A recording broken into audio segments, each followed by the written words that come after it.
Okay, let's get started. Welcome everyone to another lecture of computer architecture. Today we're going to discuss two interesting topics. Memory ordering is going to be the first topic that we're going to start, and then we're going to get to cache coherence. All these topics are actually coming up when we want parallelism, when we are using multiprocessor and multi-core systems. So that's why we are covering such techniques after the parallelizing lecture.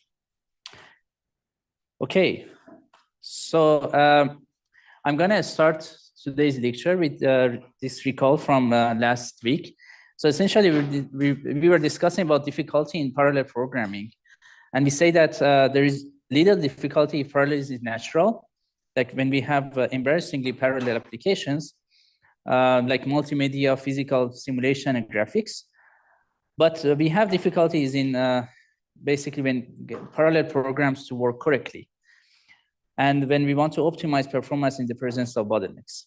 And in the end, much of parallel computer architecture is about designing machines that overcome the sequential and parallel bottlenecks to achieve higher performance and efficiency, which we have discussed a lot, like last week, with bottleneck acceleration, for example. And another point is that making programmers' job easier in writing correct parallel programs, not even high performance. So we're gonna focus a lot how can we make things correct, but then we're also gonna see a little bit how we can make things high performance. So essentially we have this trade-off between performance and correctness, and we have seen it a lot in this semester as well. So these two metrics, they are fundamentally at odds with each other, as you can imagine, and you can always improve performance at the expense of correctness. For example, you can say that I like to multiply two numbers or two vectors, two matrices, for example, and then you're going to guess the output. You're not going to compute. So that, of course, is high performance, but probably not that accurate. So that's of course, this is quite kind of exaggeration, but essentially you can actually make some trade-off by guessing, by speculating, and provide better performance. But at the same time, you need to make sure that you are not doing something wrong. So, for example, we can forget some critical log in your program. We discussed also a little bit this in the last session, that essentially you can, for example, speculatively execute some critical sections. Assume that there is no conflicts. Like we assume that there are not. There is only one thread in the critical section. And then we had to check at the end of the critical section that what we have done is correct or not. And then it's not, if it's not correct, we need to redo things. So these things can be important, can provide better performance, but at the same time, you need to have some technique in order to recover from the execution which was not correct. Or for example, we can design our architecture to ignore ordering of operation. We're gonna see today actually about that. And we're going to see examples in fundamental support in multiprocessor operation, MIMD, like memory ordering and cache coherence today. But I like to also mention that there is also sometimes a real trade-off between performance and correctness. There are some applications that you're okay with, like reducing correctness by some definition, and then to provide better performance. Any thoughts? Or any example you might remember from this course? Yes? Yes, and in which work? We discussed some of them actually. Do you remember? Anyone? Do you remember IEDM? Yes. Yeah, IEDM, for example, is one of them. That basically we show that we can improve DRAM energy and performance by making DRAM a little bit faulty, but hopefully for those layers or for those parts of your data that they don't need exact correction, you can use this trade-off essentially. So IEDM is one of them. Heterogeneous reliability memory in DSN 14 is also another one. And of course, you can check these papers. We already covered them. So if you're interested, you can take a look. Yeah, but this is when you think about performance and correctness, it's also very similar to the latency and reliability trade-off, essentially. So reliability is at the hardware component level, like each component is reliable or not, but correctness is at the program semantic level or hardware function level. So if you think about it, there is actually a very nice analogy between them. So there are also some ideas, that you try to make a latency reliability, like EDEN actually. EDEN make DRAM a little bit unreliable, but provide better latency. But when you think about use of EDEN at the application layer for neural network, let's say, then you are actually also considering this correctness issue. So you need to always consider these both trade-off here. And of course, we have seen examples of latency reliability trade-off before, like lecture 9, memory latency, which these are actually from previous lectures, but you can see the links to the YouTube later. We also show that, for example, sometimes you can use these trade-off for doing something useful, like this for a DRAM Prof, that, for example, you can, when you violate timings, there are some cells that they always fail, and you can use them as a signature of your device, for example, for this. Or you can use them to use a kind of basically trade-off in order to provide random number generation in this work, and also coact-RNG in other one. But now today we want to look into memory ordering in multiprocessor, which is actually very important in order to make sure the correctness of the execution. And we don't want to make trade-off here, essentially. So we want to make things correct. But we can also try, we will also release basically relax the model a little bit in the end. So these are required readings for this topic. We have this basically 2-page paper from Lamport, which is the concept of sequential consistency is proposed or defined in this paper. So I would like to suggest you check. Actually, it's going to be one of the readings as well, one of the required probably. But there are also some recommended readings that we're going to also discuss them a little bit today. You can check them for memory consistency. So let's start with some definition. So what is memory consistency and what is cache coherence? We're going to see cache coherence also later today, but it's good to know about them in the beginning. So consistency is about ordering of all memory operations from different processors. So first of all, we are considering several processors. It's not only one processor. So we have multi-processor system or multi-core, and then we want to, we care about the order of all memory operations that's coming from different processors. Or essentially, these operations are from different memory locations. They are not looking into one location. So this is the topic of global ordering. So global ordering of accesses to all memory locations are important in the consistency, memory consistency topic. Related to this topic, we also have coherence, but with a little difference here, that coherence is about ordering of operations from different processors to the same memory location. So basically in coherence, we care about local ordering of accesses to each cache block that we're gonna also see today. But we're gonna start with consistency, as I said. So we discussed about this much of a parallel computer architecture that is about designing machines to overcome sequential and parallel bottlenecks, and also make program job easier in order to write correct and high performance code. So this is basically the problem statement for memory consistency. We have operations A, B, C, D. They can be memory operations. In what order should be the hardware execute and report the result of these operations, essentially? So that's the question about memory consistency. So there should be a contract between the programmer and microarchitecture that is specified by ISA. And then that protocol preserve an expected, or let's say more accurately, actually, agreed upon order that simplifies program's life.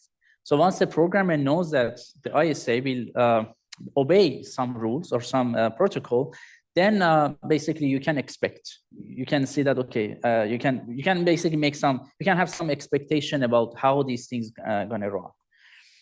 So of course, why is it important? You can guess, is because of ease of debugging. So if you don't know what's going on, you don't know, and so you run your application and you see that, okay, semantic is wrong. And then you want to debug it. But the second time that you run it, there can be, actually your program might work because of some orders that you don't know, right? So once you know that, okay, which orders are possible or which are not, then you can actually have better debugging. Also, about ease of state recovery and exception handling. You might remember from the DDCA course, Digital Design Computer Architecture, that we discussed about precise exception. Once you have exception or interrupt in your execution, in out-of-order execution, you need to have the precise state such that when you are done with that exception, you should know that in which state you need to come back, essentially. So these are really important in order to provide. Otherwise, essentially, again, it also goes to correctness and the difficulty of debugging. But of course, when you want to provide these kind of expected, it usually makes the hardware designer's life difficult. But it's very important for programmer perspective. So you need to make things also easier for them. So in the end, it's a trade-off again between programming and hardware design. So you need to see for this topic, how much we need to make programming life easier, how much we need to make hardware life. We're gonna start from a model that makes the programming life very easy, but then we're gonna see that model is actually quite costly.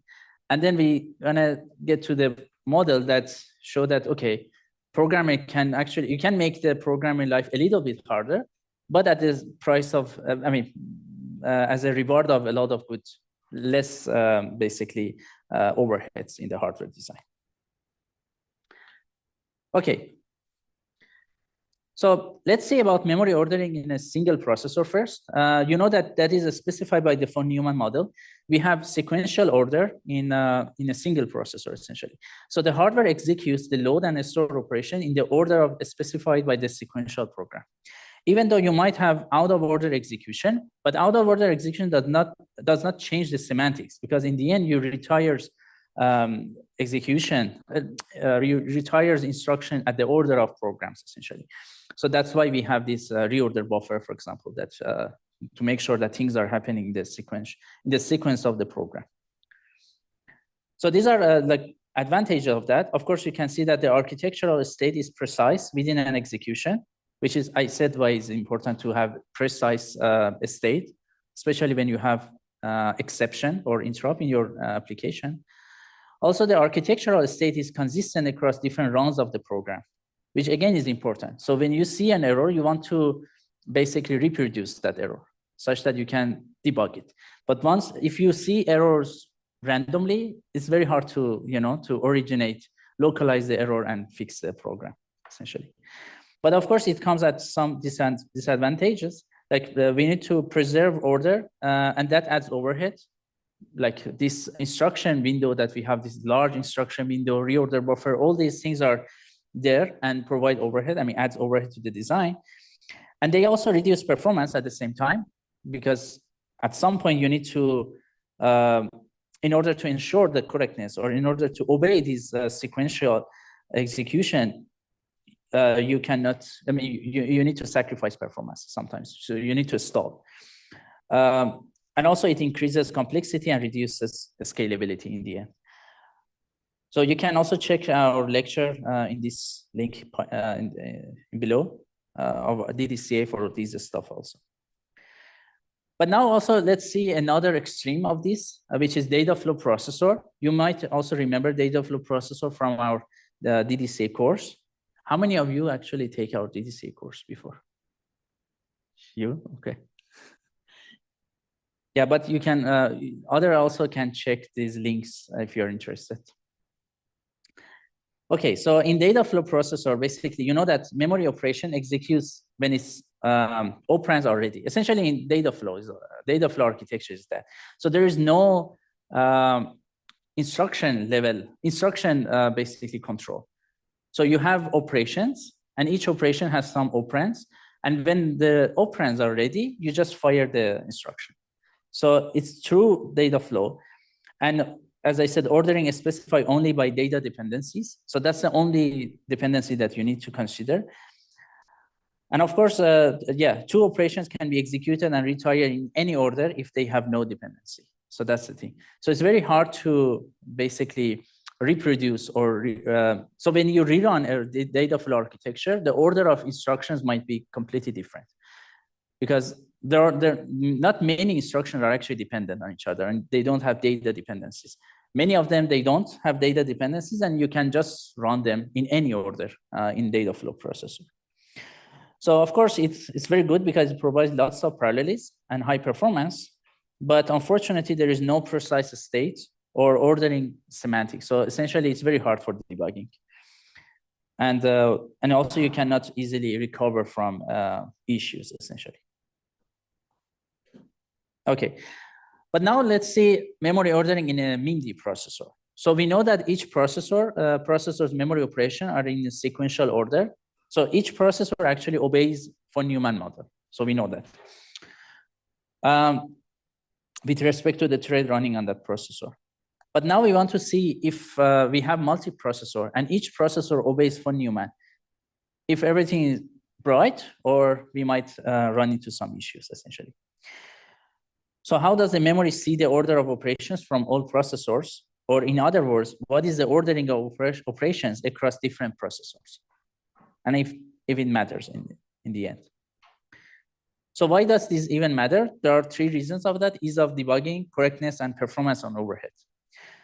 So for ease of debugging, it is useful to have the same execution done at different times to have the same order of execution, which is important for repeatability.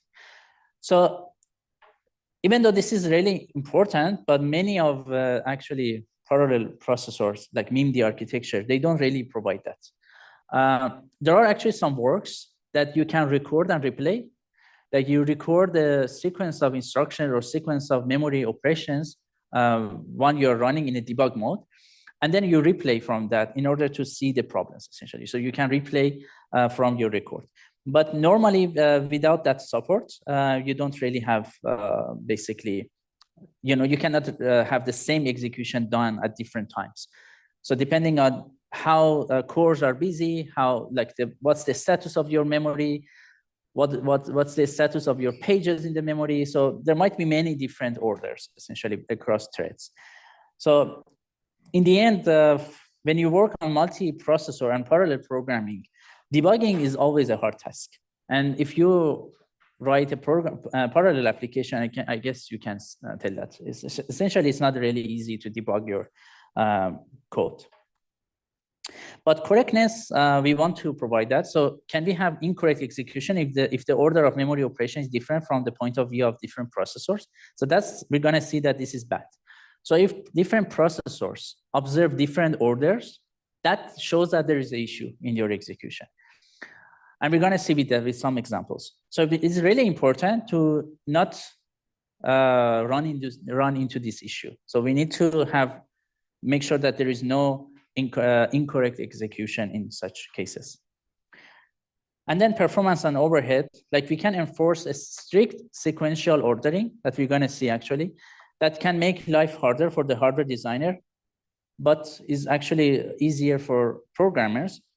But that you can see the overhead here, like the trade-off. So that kind of a strict ordering will add a lot of overheads to the design, and especially like the whole design components, like your architectural components, like out of order execution, caches.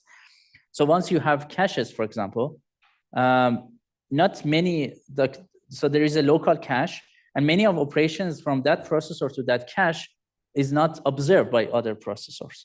So now if you want to have a kind of sequential order such that all processor knows about what is happening, so you need to communicate all information. And that complicates a lot of things, which we're going to see a lot today. So we're going to focus a lot on correctness first, and then we're going to also see how we can reduce the performance overhead in designing this. So essentially, this order affects correctness when we are protecting shared data. If you are operating on private data, like assuming that you are like updating some pixels, and each processor or each each processor or each thread is operating on some local pixels, essentially. So those can actually work completely independent, and you don't really care about the order of memory operations. But things are important when you're operating on shared data. And then the order is important. Like if you are sending several writes, like which write is actually should be earlier or later, essentially. So as I said, protecting shared data is important. Threads are not allowed to update shared data concurrently for correctness purposes. And that's why we have these accesses to shared data are encapsulated inside critical sections, for example, or protected via synchronization constructs like locks, semaphores, condition variables, that they can actually lead to critical sections in the end as well. So we know that only one thread can execute a critical section at a given time, which call it mutual exclusion principle. So we want to see that actually, so this is at the software basically level. We want to see that if you write a code which is correct at the software level, so you have done a good job in making these critical section logs and handling them. But if you run that code in the hardware, is it gonna work or not, essentially? So a multiprocessor should provide the correct execution of synchronization primitives in the end. So these are primitives like locks to enable the program to protect shared data, essentially. So you need to provide the support, good support for these, essentially these synchronization primitives in the hardware. Any questions so far? Okay. So programmer needs to make sure that mutual exclusion is correctly implemented. We will assume this, even though it's not really easy, and there are many works going on there. But essentially, correct parallel program is an important topic, as I said, and you can check this Dijkstra work. Is actually one of the basic of this topic. I'm not sure if any of you have read this paper. But yeah, this is actually one of very basic work, like basic content of this. So if you want to work on parallel programming, essentially, you cannot avoid Dijkstra. So you need to, of course, check this paper. But you might be aware of Dekker's algorithm for mutual exclusion. Okay, so we're gonna use Dekker's algorithm actually in this example, but of course there are many other also way to provide synchronization across different threads. So essentially, programmers relies on hardware primitives to support correct synchronization, and we want to see that if that's happening or not. Question do you have? Okay. So if hardware primitives are not correct or unpredictable, then programmer's life is tough. If hardware primitives are correct, but not easy to reason about or use, then still programmer's life is still tough. So it's very important that you provide, at least you need to provide a contract from the hardware from the ISA to the programmer, such that programmer knows what to expect. But those also should be easy to understand. So that put a lot of basically difficulty in design such processor. Okay. So I want to explain this with this example here. Assume that we have two processors, P1 and P2, and you have two synchronization variable, F1 and F2. Both of them are initialized to 0. After some time, and you have a critical section here, and essentially you're controlling the access to the critical section by these synchronization variable, essentially. So this processor set F1 to 1, meaning that I want to enter the critical section, but this needs to test the F2 variable. It can enter critical section if the other one is not in the critical section, meaning that F2 is 0. So this tests F2 is 0, and then if it is 0, then it can enter in critical section. And at the end of that, it needs to reset the this synchronization variable such that the processor P2 can enter it if it's waiting for that, essentially. And the same thing is happening at the P2 processor, with the difference that it sets F2 to 1. So you need to use different variables. And it also checks the F1, essentially here. Question? This is very simple Dekker's algorithm. So this can work, right? Yes. It can what? Yes. But we don't want to discuss those kind of issues now. But yeah, it's not the best way of actually providing this synchronization. That's why I said that at software you need to actually implement a lot of, like, there are different levels of providing this synchronization, and you need to work hard on that.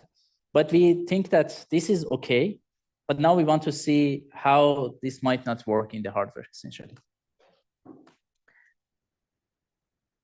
Okay, so the question is that can the two processors be in the critical section, which should not happen at the same time, given that they both obey the von Neumann model? So that's the question, and this is the baseline we consider. So if you consider that you have two processors and then there is interconnection network and there is one memory here, this might work. But if your memory is banked, then you can see that this might not work. And we're going to see with this example. Okay. We also actually have a DokuCam here, but I don't know. Okay, let's walk through this example together.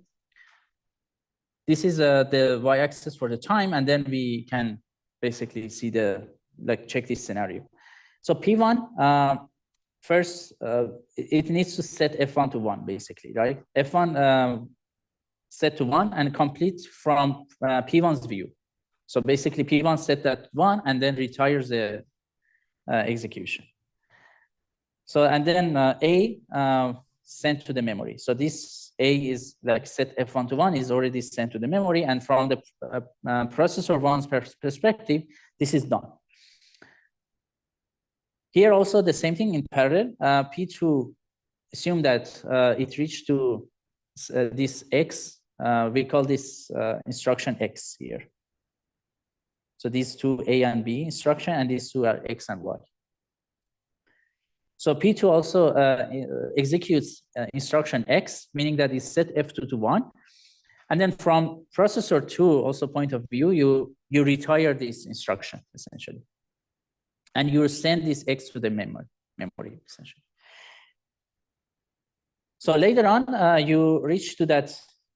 So P1 reach to this B instruction, which you need to test the value of F2.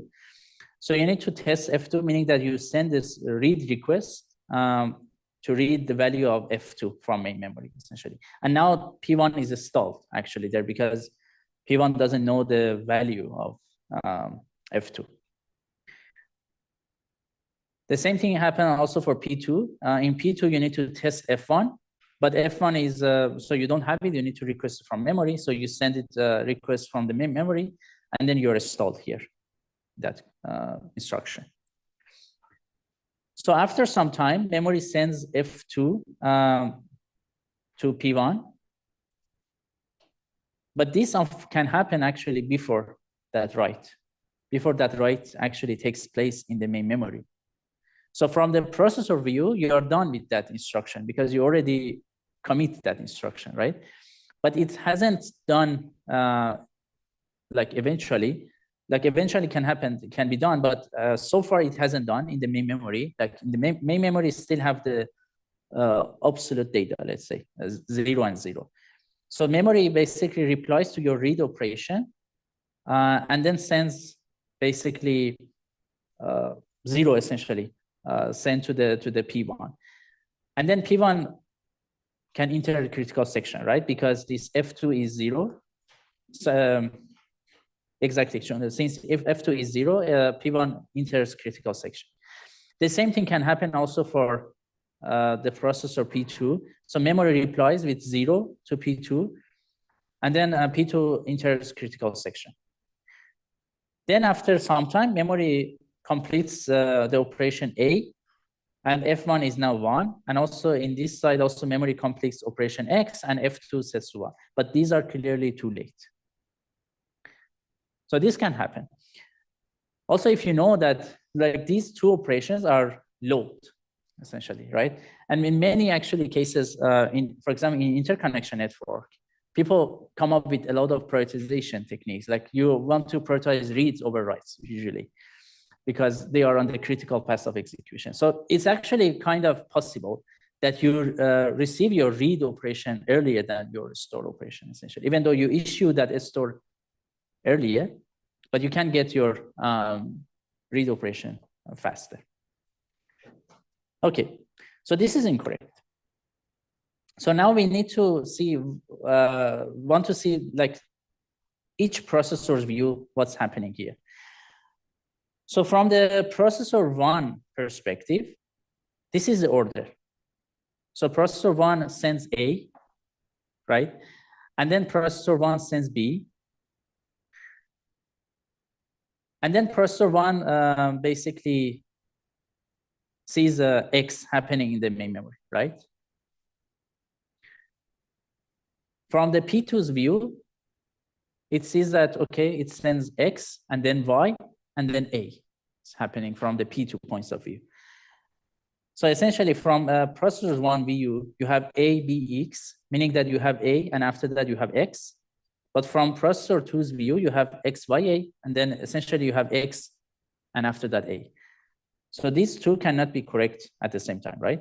So one of them is seeing A before X, the other one seeing X before A. And that's the reason we are saying that in memory consistency, all processors should see the same order. As long as you see the same order, things would actually go correct. You can actually test it. And that's the topic of memory consistency, essentially. So the two processors did not see the same order of operations to memory. And this happened before the relationship between multiple updates to memory was inconsistent between the two processors' point of view. And as a result, each processor thought the order was not in the critical, thought the other was not in the critical section, which as a result, things can go wrong, essentially. So that's the problem. So how can we solve the problem? The idea is sequential consistency, which is actually proposed in that two-page paper, Lamport. So all processors see the same order of operations to memory. It's actually quite a strong consistency model. So all memory operations happen in an order called the global total order that is consistent across all processors. So this is really important, that all processors see the same order across. And as our assumption here is that within this global order, each processor's operation appear in sequential order with respect to its own operations, meaning that each processor obeys Amdahl's law. Sorry, von Neumann model. Each processor obeys von Neumann model, which is sequentially consistent, but also beyond that, all these processors that you have, they all observe the same order of operations in the memory. So this you can actually read from this Lamport paper. And these are the two conditions that I already mentioned. So this is actually a memory ordering model or memory model, people call it, and is specified by the ISA. So this is, but how actually microarchitecture implements that model is another basically issue here. So now we know that this is a model. And once we somehow, basically obey this model in the microarchitecture, then our multiprocessor is sequentially consistent. And then programmer can easily, for example, run this Decker's algorithm and everything would be bright. But the thing is that how we implement that is actually quite also, it's not easy. And that's why we don't really have much sequential consistent processors in the market, because it actually adds a lot of overheads, which we're gonna see to the design and also to the performance of the system. From the programmer's abstraction, you can assume that in a sequentially consistent multiprocessor, essentially there is a switch between your memory and also the shared bus. So memory only, tries to basically service. Basically, memory services only one request at the same time, and that service is actually observed by other processors. Essentially, it's very similar to implementing that remember that I talked about multi-bank memory and also one bank. So if you have only one bank in memory, like the whole memory is one bank, then you might have similar stuff. But the problem is that your memory is multi-bank, and then you need to provide such kind of illusion, like understanding by providing sequentially consistency. Okay, any question? Good. Okay, so there might be a lot of potential correct global orders, and all can be correct. As we said, we don't really care about debugging here much. We only care about correctness. So if you get back to our example before, you can see that all these orders are possible. And but the point is that each of them is consistent. So if processor P1 observes A, B, X, Y, processor P2 will also observe the same order. And that's the key here. But if you want to make it also easy to debug, you need to make sure that, for example, you always have one of these orders. Or you might have many other orders, but at the time that you have some errors in your program, in semantic, you should be able to repeat the same order. You should be able to control that. And that's why people come up with these, replay and record and replay stuff, which is also adds overhead. Okay, so which order, or this is also called as interleaving, which order or interleaving is observed depends on the implementation and dynamic latencies.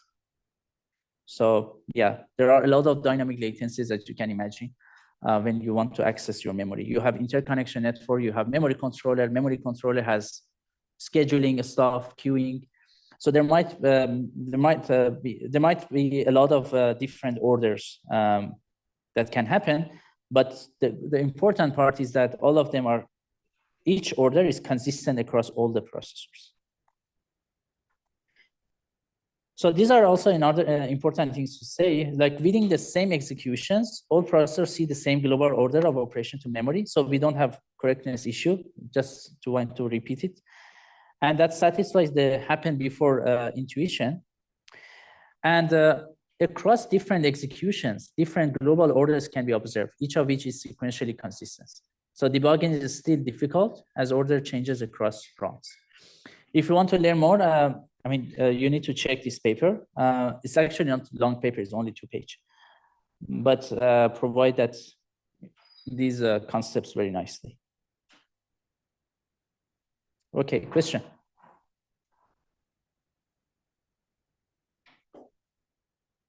Okay, nice. Okay, so now let's see what are the issues with sequential consistency. So we know that this is actually kind of nice abstraction for programming, but there are 2 issues. First is that it's too conservative. Like for the ordering requirements, our approach is too conservative. And also it limits the aggressiveness of performance enhancement techniques. So once you want to make this sequentially consistent, you need to actually sacrifice a lot of performance improvement techniques. Like, as I said, for example, like caches. Like caches are important in order to provide performance. But if you really want to make things sequentially consistent, you need to communicate the order of all memory operations across all processors. So many of these memory operations are happening actually inside locally. So then you need to actually communicate many things that are happening local in the processor to other. At some point, you want to get rid of caches, essentially. Or if you have cache, you need to communicate all the updates or all the updates that are happening to your cache. I mean, that's also interesting because that's part of the issue that we're going to see today about cache coherence. But from the sequential consistent point of view, cache can be actually filter out a lot of memory operations, and making all processor aware of all memory operations is very hard once you have caches. Clear? Yes. I don't understand why you sequence all operations. Operations are shared. That's so first of all, sequential consistent doesn't say that. So that's why we're gonna relax the model. In sequential consistent, say that the order of all memory operations should be, yeah. And that's because we want to make the life easier for programming. Because once you want to do that, which we're gonna see actually, programmer needs to differentiate between what is shared, what is not shared, right? So you can have the hardware testing. how hardware can decide on shared or not shared? No, to reduce, I mean, that's something that I didn't think of. Yeah. To reduce the overhead from the program. The programmer does not just need to decide which. No, in the end, it's actually part of the semantic of the program, right? So program knows that, for example, this is critical section, and I want to operate. So this is, for example, my consistency variable, like not synchronization variable, which is important. So I want to make sure that that is happening consistently. But so in the end, programmer needs to do something if you want to do such things. But sequential consistency say that I will make sure that everything is consistent and all processors observe the same order. Then the life is easy for programming. Program does not need to do anything, essentially.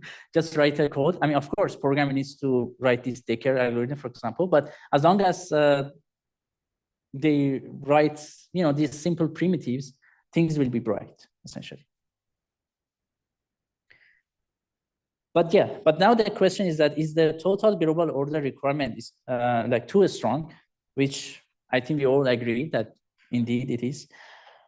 So do we need a global order across all operations and all processors? How about a global order only across all stores? And people actually come up with all these weekend consistency model. We're going to discuss about weak consistency model, but that weak consistency model is not only one thing. There are many works in academia and also industry, the way that people implement this microarchitecture, that they come up, they try to not be that strong sequential consistent. They implement some sort of weak consistency model that we're going to see. So, but this is one, for example, that you can have a global order only across stores, because for a store you might care. I mean, for reads, you don't really care much. And then, or for example, you can enforce a global order only at the boundaries of synchronization, which is actually quite interesting. And we're going to see about that today. And this is actually relaxed memory models. And you can get this, call this consistency model as AQR and release consistency model. So performance enhancement techniques that could make a sequential consistency implementation difficult. So this out of order execution is one example that I already mentioned, that loads happen out of order with respect to each other and with respect to independent stores. So loads are usually happen out of order, right? So this makes it difficult for all processors to see the same global order of all memory operations. And another one is caching, which I already mentioned, that a memory location is now present in multiple places, and that prevents the effect of a store to be seen by other processors, make it difficult for all processors to see the same global order of all memory operations. And we're going to also see that caching can also cause this coherence issue, but that's relates to one specific memory location. But in the perspective of consistency, like memory ordering, even though you might write to different addresses, but since you have caches, you are not, if you don't communicate that to the whole system, then the whole processor, the old processor do not know the order of all these memories. So that's why caching makes things like providing sequential consistency once you have caching is not easy. That's why people actually came up with this weaker memory consistency model. So the ordering of operations is important when the order affects operation on shared data, meaning that when processors need to synchronize to execute the program region. Weak consistency, this one idea is that programmer specifies regions in which memory operations do not need to be ordered. And this is with memory fence instructions, for example, in some ISAs, that you need to delineate those regions, and all memory operations before a fence must complete before a fence is executed. So before a fence, there are some memory operations. All this needs to be done. And then all memory operations after the fence must wait for the fence to complete. So that's our model, essentially. And this fence is complete in program order. It's very also similar to barrier. In some ISA, actually, they call it memory barrier or so. Okay, question.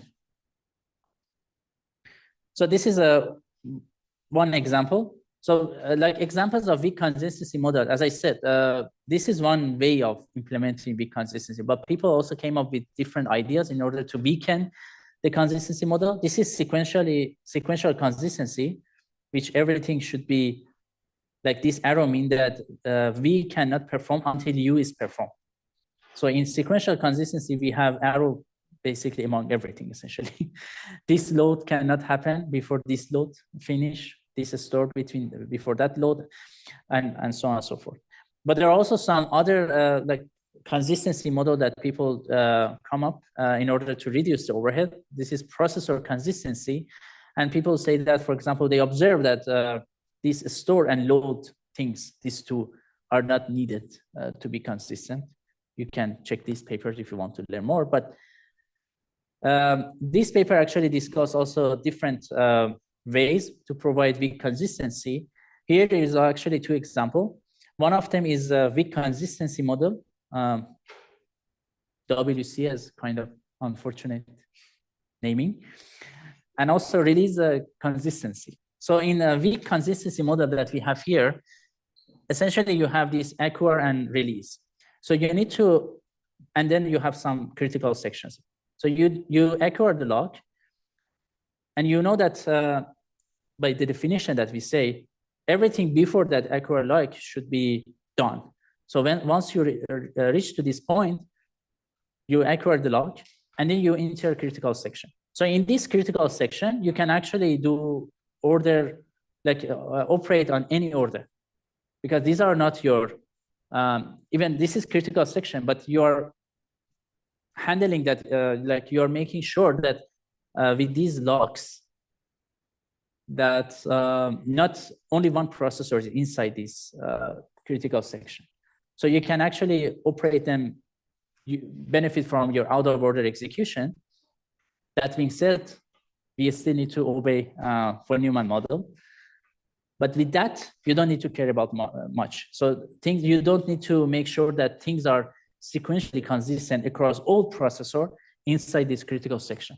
The only thing which is important is this acquiring lock and releasing locks. Those should be consistent across all processors. And then after this releasing, you have also a code here, which is not a critical section actually. But then this also doesn't need to be sequentially consistent.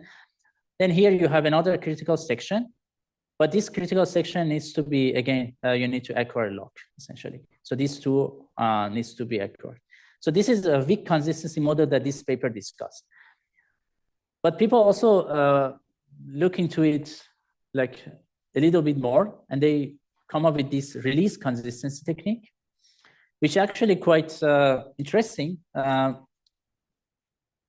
It's kind of actually obvious, but at the same time, this release consistency is very hard to implement. So not many processors today actually have that, maybe none of them, which actually I'm not aware. But in release consistency, you can see that in order to, assuming that these operations, these blocks, like block 4, block 2, and block 6, they might have a lot of out of order execution, like the independent instructions, right? They might have. But the problem is that you cannot execute them. You cannot benefit from out of order execution because you are running them in a sequential way, you know? You acquire a lock, you run this, then you release the lock, then you can go to this section, then another lock, run this critical section, and then release the lock. So all these blocks, block 2, 4, and 6, are happening in a kind of sequential order, essentially. But they might have some instructions that they are independent, right? So with this kind of graph, you can actually try to run them in parallel as much as possible. So running basically a block 4 needs only basically acquiring lock A, essentially, right?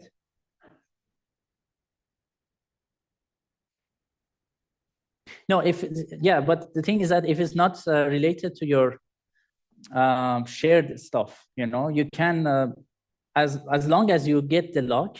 So if you get the lock, at some point you're going to release the lock, right? You know that. So you get the lock, you can run this. As long as this block 4 is not related to block 2, you can run that, right? So now you can actually benefit from these parallelism. But the interesting part is here. In order to get to block 6, you need to get the lock A, and then you need to also get the lock B. So you can actually request acquiring lock A and B in parallel. Not in parallel, but back to back. You get this lock, and then you get the lock B. And if you get all these locks, then you can actually run block 6. You can see that's actually quite intuitive, but it's actually not very easy to implement. But yeah, this clearly provides very good parallelism. Yes. So are we going to be consistent within the acquired region or outside the? No, you need to be consistent for that for acquire. For that, exactly. Yeah, exactly. So you need to be consistent for your synchronization variable, essentially. So order matters for when you are operating on synchronization variables. And you don't have many synchronization variables, hopefully, in your code. So for section 4, it doesn't matter what the order is. Exactly. Yeah. So if you want to learn more about weak consistency, you can check these papers. They are actually quite well-written papers with a lot of interesting techniques. Yeah, I think I already also presented this release consistency in the previous slide. So you can check release consistency from this paper as well. So now let's kind of conclude with some trade-off analysis. So of course, with weaker consistency, advantage is that no need to guarantee a very strict order of memory operations, which is really good. And that enables the hardware implementation of performance enhancement techniques to be simpler, like out-of-order execution caches, and can be higher performance than a stricter ordering, which is clear. But as a disadvantage, you have more burden on the programmer or software because you need to get the fences and labeling of synchronization operations correct. And debugging is also harder to reason about what went wrong. And that's, yeah, but despite all these issues for the programmer, all this year, people realize that we need to make the program life a bit harder in order to provide this consistency model, because sequential consistency is actually just too strict and doesn't really make sense, because then it adds a lot of overhead to the architecture. And it's also another example of programmer microarchitecture trade-off that we've seen a lot in this course, in many cases. Question? Okay, so you can check these papers if you are interested. But this topic is actually very interesting for exam. So I'm gonna show some sample exam questions. I'm not gonna solve them. You can solve them or just check the solution for that. But this is, for example, one example question that we had.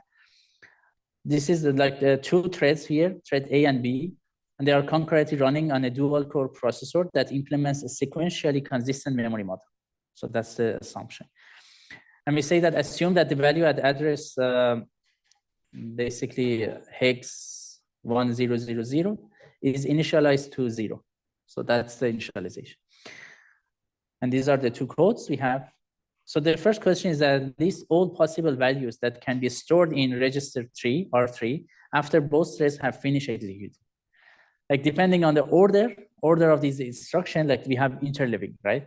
And you know that when we have sequentially consistent model,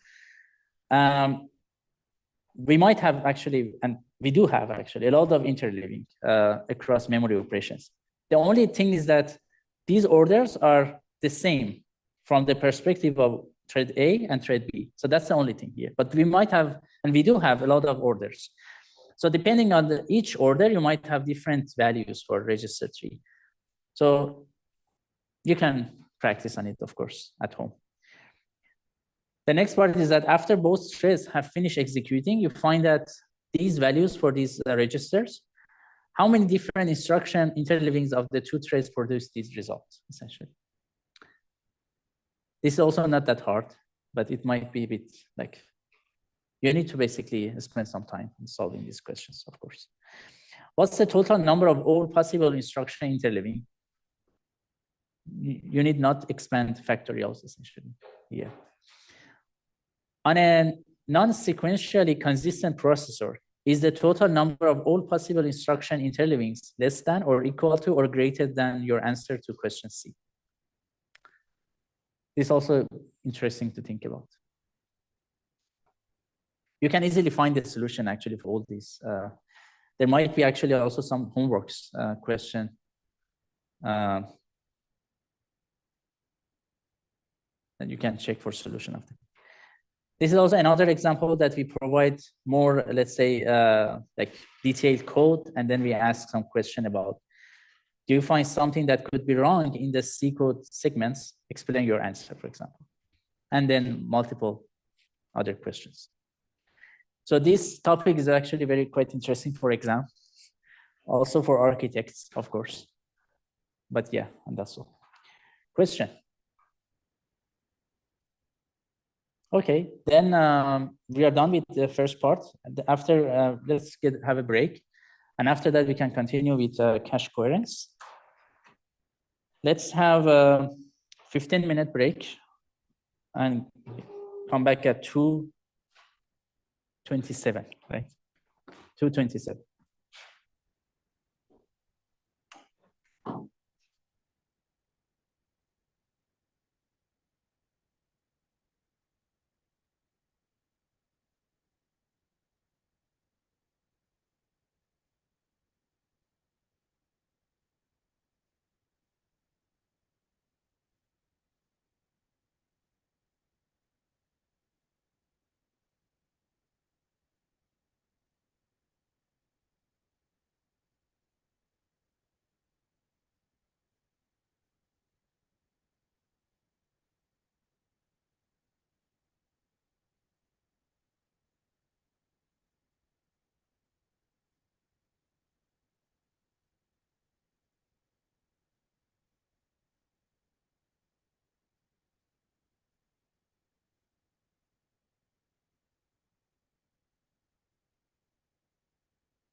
Thank you.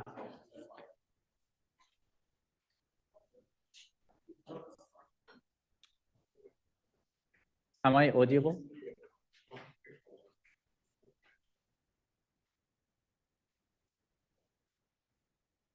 Nika, can you hear me in Zoom or YouTube? Do you hear me in Zoom? Okay, good.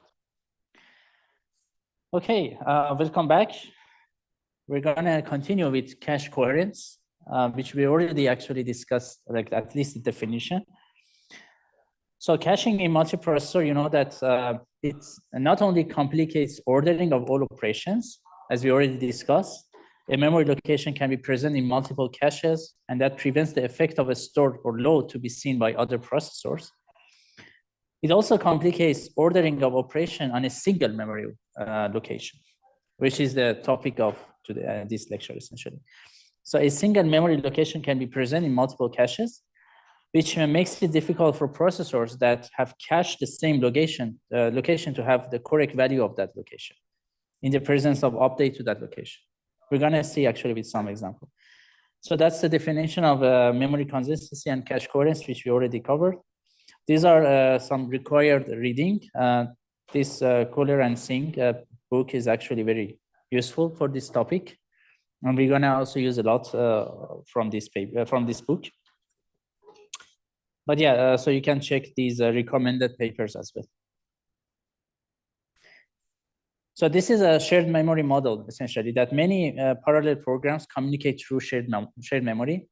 We also have another paradigm, which is message passing. Like whenever you want to communicate across processors, you send a message. We actually kind of seen it in also one of the lecture, I guess last week. But in shared memory model, essentially you have a part of your memory which is shared, and you use that shared section of the memory in order to communicate, in order to synchronize, communicate, or whatever. So all these things happen in that shared memory. So like processor 0 can write to an address, and that can be followed by processor 1 reading. So this way, processor 0 and processor 1 can communicate information, essentially. So each read should receive the value last written by anyone. And that's the key here, which we're gonna see that this can be not true, actually, when we have caches. So this is a basic question that we want to answer here. If multiple processors cache the same block, how do they ensure they all see a consistent state? Let's see with some examples. So processor 2 load X value from the main memory to register 2, and the value assuming the value is 1000. After some time, processor 1 also loads that. Then processor 1 can update that to this value, 2000. After some time, P2 actually wants to load this block again. So since P2 still has this value in his cache, it just reads 1000, right? So P2 should not load 1000, and that's the issue that we're gonna see how we can ensure that you don't load absolute data, essentially. Is this example clear? You can understand the issue, right? Okay. So the first question is that whose responsibility is to provide cache coherence? There might be actually some software solutions. We're gonna actually provide a very brief overview of software techniques, and then we're gonna dismiss them because we can actually argue that true software implementation is almost impossible. So in the end, you need kind of support from hardware, and people actually come up with more, let's say, hardware-based solutions. Of course, you can think of something between, like software-based and hardware-based, and you combine them. But if you want to have a truly software solution and also at the same time effective, then actually we can argue that it's really almost impossible. It's very hard to say something is impossible, but we can say almost impossible here. So the first question is that if you want to do it at the software, can programmer ensure coherence if cache is invisible to software? So we know that caches are essentially, they are not really visible to software. There are some instructions at the ISA that you can know about caches, but after all, I mean, if you want to make sure that software or programmer can ensure coherence, you need to actually communicate a lot of information, a lot of details about your caches to the programmer layer. So one way to provide coherence is actually doing it at the coarse grain. Like you can have page level coherence, and people have come up with those implementation, but clearly it has a lot of overheads. So you lock the whole page. Once the processor wants to operate on data, so you lock the whole page, meaning that only this processor can access this page. Other processors should wait, essentially. And you are doing this coherence at the page granularity, which clearly has a lot of overhead. If you want to update a block or a word, which has nothing to do with other words or other blocks that other processors are updating, you cannot do that, right? Because your coherence protocol is implemented at the coarse grain, essentially. Another solution, or let's say non-solution, I would say, is that you can make shared logs or data non-cacheable. Clearly, it's not a solution, right? So of course, you can say that I'm not going to cache these. And then, yes, that can provide coherence because you raise the problem to begin with, right? You just say that, okay, I don't have cache. So this is, okay, it might be a solution, but yeah, clearly it's not a solution. A combination of non-cacheable and coarse grain is doable, and people have proposed that. You can also think of fine grain implementation that, like the ISA provides a cache flush instruction. Then you actually need some instruction like flush local, which is flushes or invalidates the cache block containing address A from a processor's local cache. Or you can have flush global A, which invalidates the cache block, the cache block containing address A from all other processors' caches. And you can also kind of the heavy-handed flush cache X that flush all blocks in cache X. Yes, by adding all these instructions, you might be able to provide coherence, but clearly they are not really effective and efficient. Even if they are effective, then puts a lot of burden on programmer and makes programming life really hard. So now the programmer needs to deal with consistency and coherence and together with many other issues as well. So these things are not really easy to handle. So that's why actually people mostly use hardware-based coherence techniques, or at some point also they combine. Any of you is aware of IBM Selby processor? Have you played with PlayStation? So IBM Selby is actually a processor which is used in Sony PlayStation. I have worked actually with IBM Selby, which is used for PlayStation 3. So in PlayStations, you could actually put it in a kernel mode, and you could install a kernel, and then you can run application. You can just use it for a parallel program. And we've done that, actually. I use that also for some, I programmed a lot with Selby. I actually taught a course for that when I was in Iran. I was teaching, there was a course in multi-core programming, and I was teaching how to program GPUs, Selby, and also multi-threaded processors. So with Selby, actually, I love that architecture. Honestly, there are many interesting things about Selby, which some of them, they are really, I would say, advanced and intuitive. But IBM designers, they wanted to make Selby quite simple. So they said that, okay, we're not going to support cache coherence at all. And everything should be handled by the programmer. And that's why, in the end, even well-experienced people, well-experienced programmer, they cannot really use Selby easily.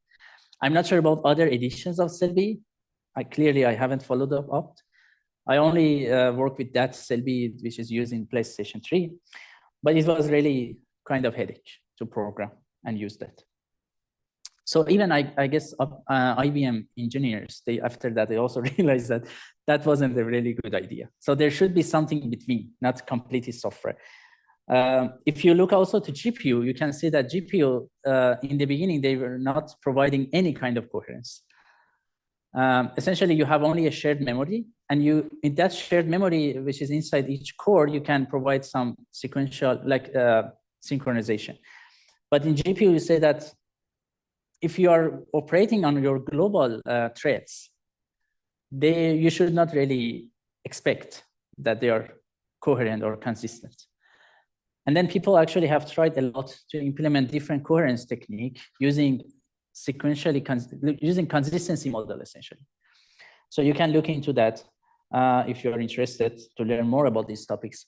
But there has been a lot of works in order to use software way in order to reduce the cost for hardware. But in the end, people realize that there should be something between or completely hardware. Relying completely on software, it just doesn't work well. Okay. So in the hardware, you can greatly simplify the software job. And one idea is that you can, for example, invalidate all other copies of block A when a core writes to A, for example. So when a core writes to cache block A, you can invalidate all other copies of block A in other caches. I should also say that here we are talking about block. So that's the granularity of the cache coherence that we're going to talk about today. Like we want to have it like the granularity of blocks. It can be also in granularity of words or bytes, let's say, or bits. But of course, that creates a lot of overhead. But this cache coherence at the level of block can cause also some false dependency, which has been actually seen in many actually software works, like software programming. Like when you map your data across different cores, and these cores or threads are operating on essentially different words. But if these words are shared, they are shared across one block, you might actually think that, like the processor thinks that you have coherence issues, and it tries to handle that and cause a lot of performance overhead for you. Even though these threads are not really operating on the same words, they are operating on different words. So if you have the coherence metric at the coherence protocol at the level of words, you could potentially, fix that problem. But then it also comes at the price of huge overhead to the design. So it's always trade-off and good to think about it. And now for that, we think that it's actually a programmer's job in order to map data nicely such that you don't run into false dependency much. So hopefully threads that they're operating on different cache blocks. So when you partition your data, you should not partition a cache block across several threads, essentially. But is that easy? It's not easy because sometimes you don't know how cache blocks are, or how your data is going to map to cache blocks. So that's one thing. Another issue is that also there are some applications that your accesses are not that regular. You might have a lot of random accesses, and you're going to run into some false dependencies at some point.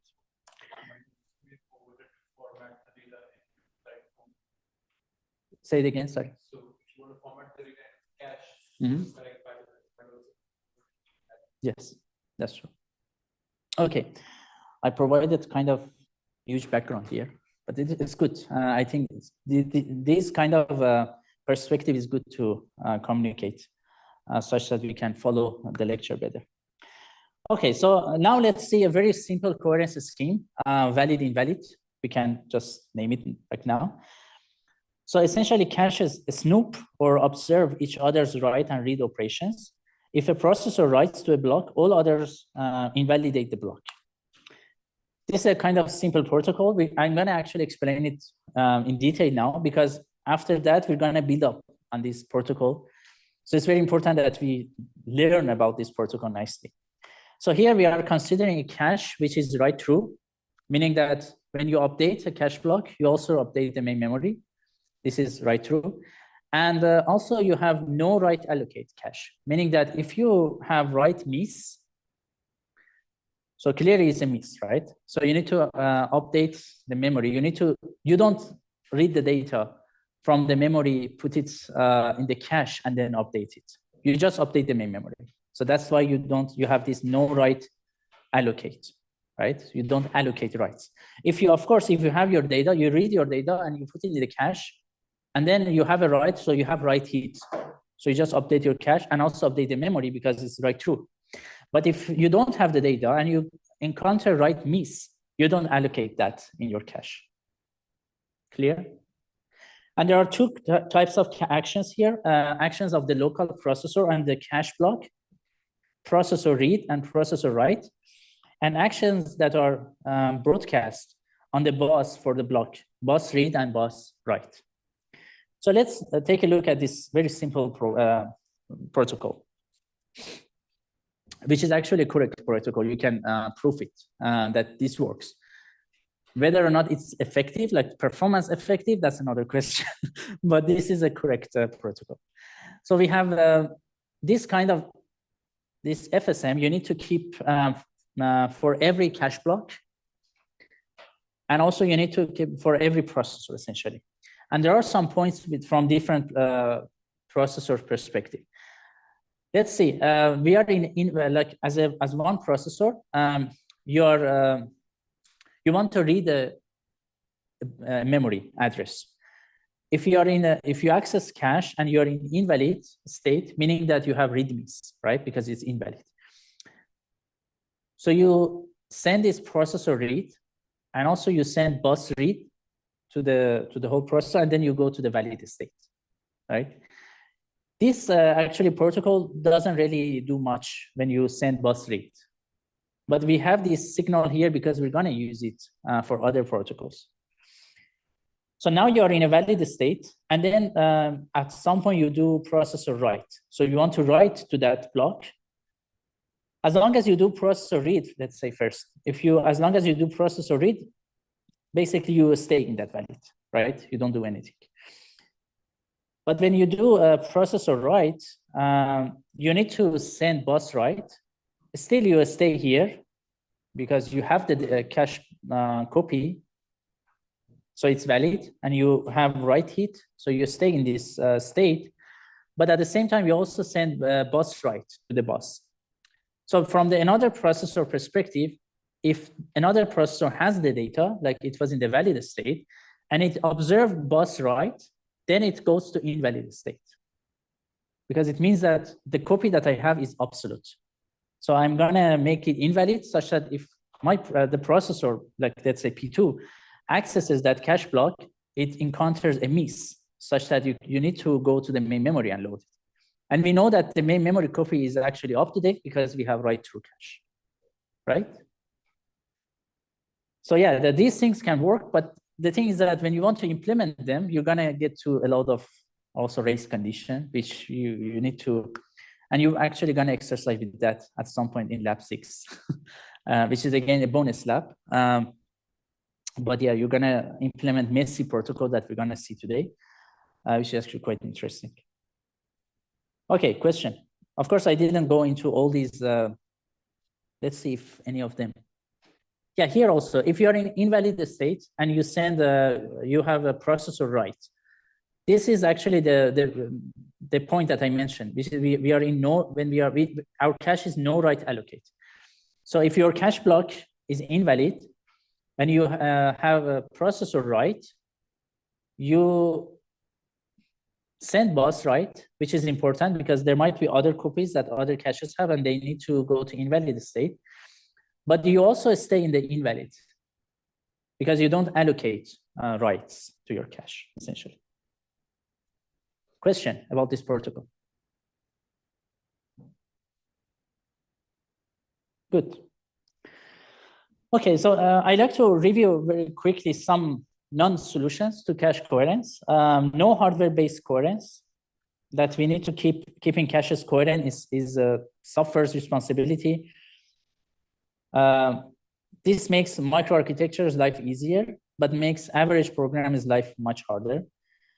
And then we need to worry about hardware caches to maintain program correctness, which usually as a program, you don't really care about that. You need to care about consistency, but you don't really care about coherence when you work, for example, with multi-programming, multi-threading. Also, there are overheads in ensuring coherence in software that can actually comes at the price of other overheads, like page protection, as we discussed, also page-based software coherence, and non-cacheable. So these are some techniques that we discussed very briefly, but you can imagine that the overheads of them. Yes. Sorry. Like this approach, potentially with clusters. Not necessarily faster, because for example, with this page-based software coherence, clearly you're serializing all the cores if they are. I mean, if you can actually map the data to threads at the page level, like each thread works on a page, and they are not sharing, then yes. But then if you're not sharing, then you don't really have a coherence issue, right? So at some point, if you're operating on a shared data, right? If you want to protect that shared data in a page, like say that, okay, I'm gonna consider that page and protect it, then you are serializing all the operations essentially, right? So, I mean, might be faster in some cases, like for example, in terms of microarchitecture. Sometimes your microarchitecture is simpler, meaning that they can operate on larger frequency or higher frequency, for example, But even that, these techniques will add some, other system level issues that overall your system performance, I don't think actually is going to be better. But there might be also some cases. Do you have some example in your mind?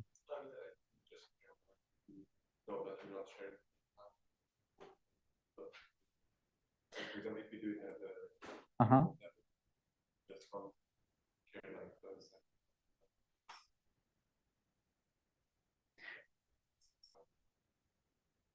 Yeah, so if your data is not shared,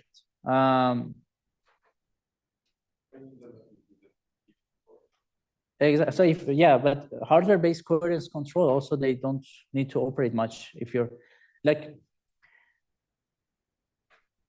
I mean, there might be some, okay, depending on how sophisticated the technique is, once you update a cache block, you need to send this bus write, for example, with this previous technique, right? You need to send bus write command. And if your data, which is with the cache block that you update, is not shared across them, so basically other cores will receive this bus write, but they don't do anything because they don't have this cache block to begin with, right? But still, you send that request. So that actually is not free. So you send that broadcast information. But you can also come up with a better implementation of this protocol in order to reduce that overhead as well.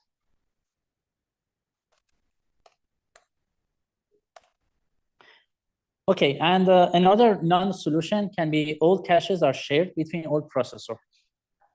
Like now we know that, so the reason that we have this cache coherence is that we have local copies of cache, like we have local L1. And so now these copies might not be seen by other processors. But if you assume that all caches are shared, then yes, I mean, everyone is observing everything. But then, yes, we don't need coherence, but at the same time, this shared cache becomes the bottleneck, of course, which is very easy to understand.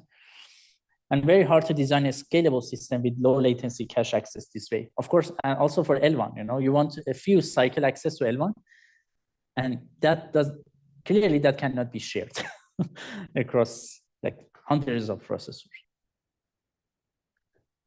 Question? Okay. So in order to maintain coherence, we need to guarantee that all processors see a consistent value or consistent updates for the same memory location. Writes to location A by processor 0 should be seen by processor 1 eventually. It doesn't need to be communicated at that time immediately, but eventually needs to be observed. And all writes to A should appear in some order. So coherence needs to provide write propagation. So we need to guarantee that updates will propagate, and write serialization to provide a consistent order seen by all processors for the same memory location. So these are the criteria for coherence technique. And essentially, with any protocol, you need to prove that you're providing these two requirements. And of course, we need a global point of serialization for this right ordering. And we're going to see how we can provide that global ordering.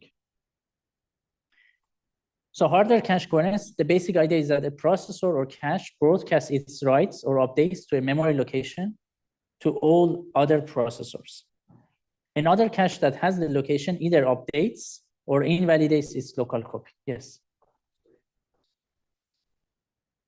So we talk about how every processor when it performs writes or reads communicates with other processors. Can that be used to leverage some form of consistency?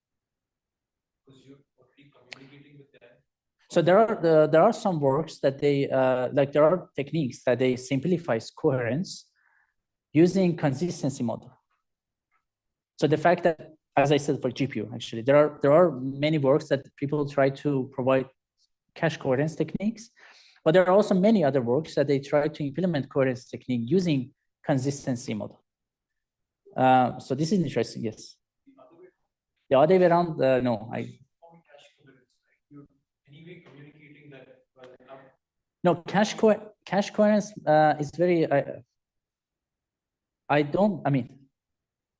I'm not sure because the cache coherence is actually only talking about one memory location. It doesn't. So you care about cache coherence when you are talking about one memory location, right?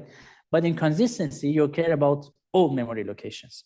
So it's kind of, if you think about it, consistency is kind of superset of that. Right? So using cache coherence to implement consistency, at least I don't know about it. Yeah.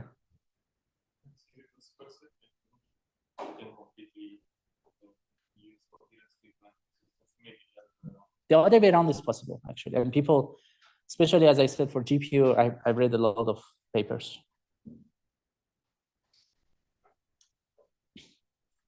Okay.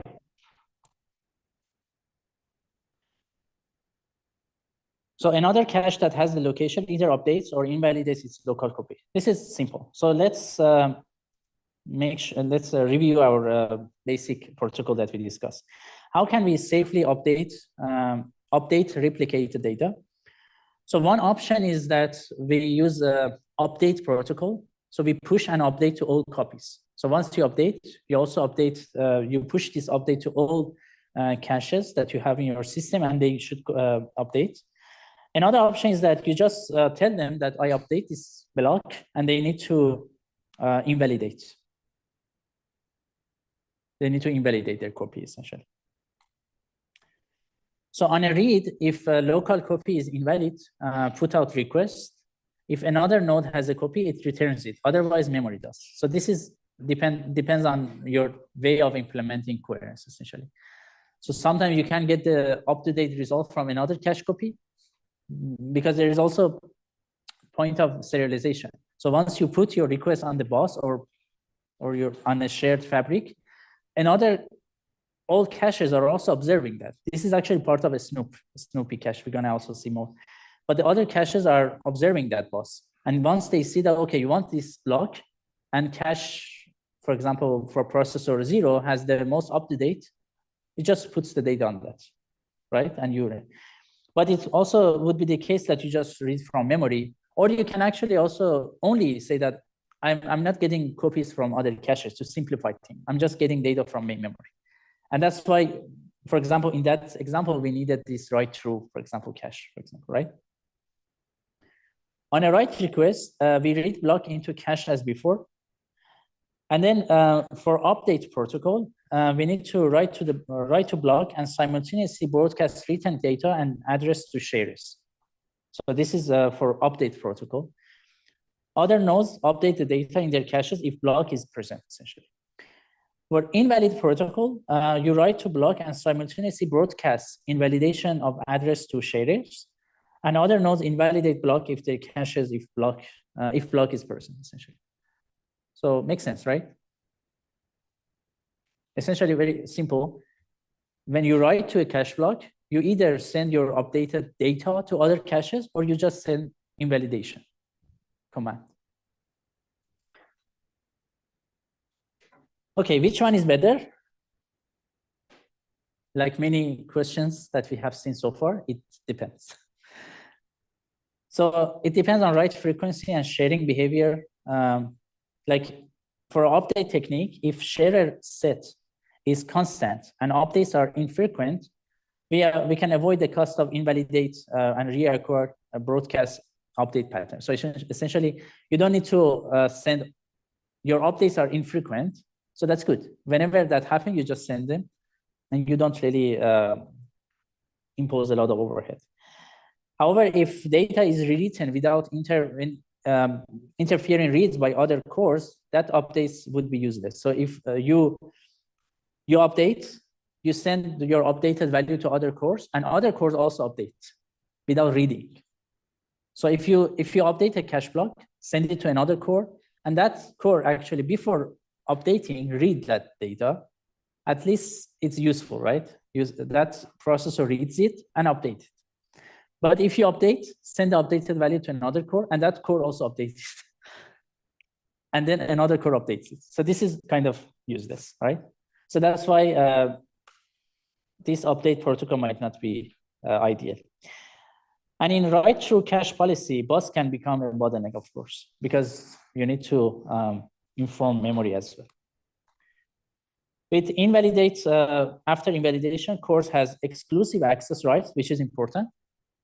So once you update, you invalidate, you send invalidation requests for other caches. Now this core has exclusive access to that cache block, meaning that you can silently operate on that data. As long as your access is exclusive, that we're going to actually see how we can support that, that core can easily just silently update, for example, which is good. And only cores that keep reading after each write retain a copy, which again is important. But if write contention is high, it can lead to ping-ponging, rapid invalidation, and require traffic from different processors. Makes sense, right?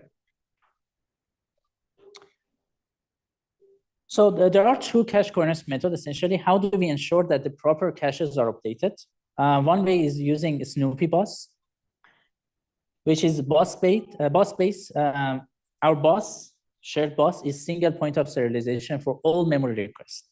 So processors observes other processors' actions using that bus. So when processor like P1 makes a read exclusive request for cache block A on bus, P0 also sees this and invalidates its own copy of A. So they are all they are snooping that bus. They are observing that bus and they are taking actions based on that. Another way is actually using directory, which is single point of serialization per block. So you have a directory, which is going to actually also see the example very soon.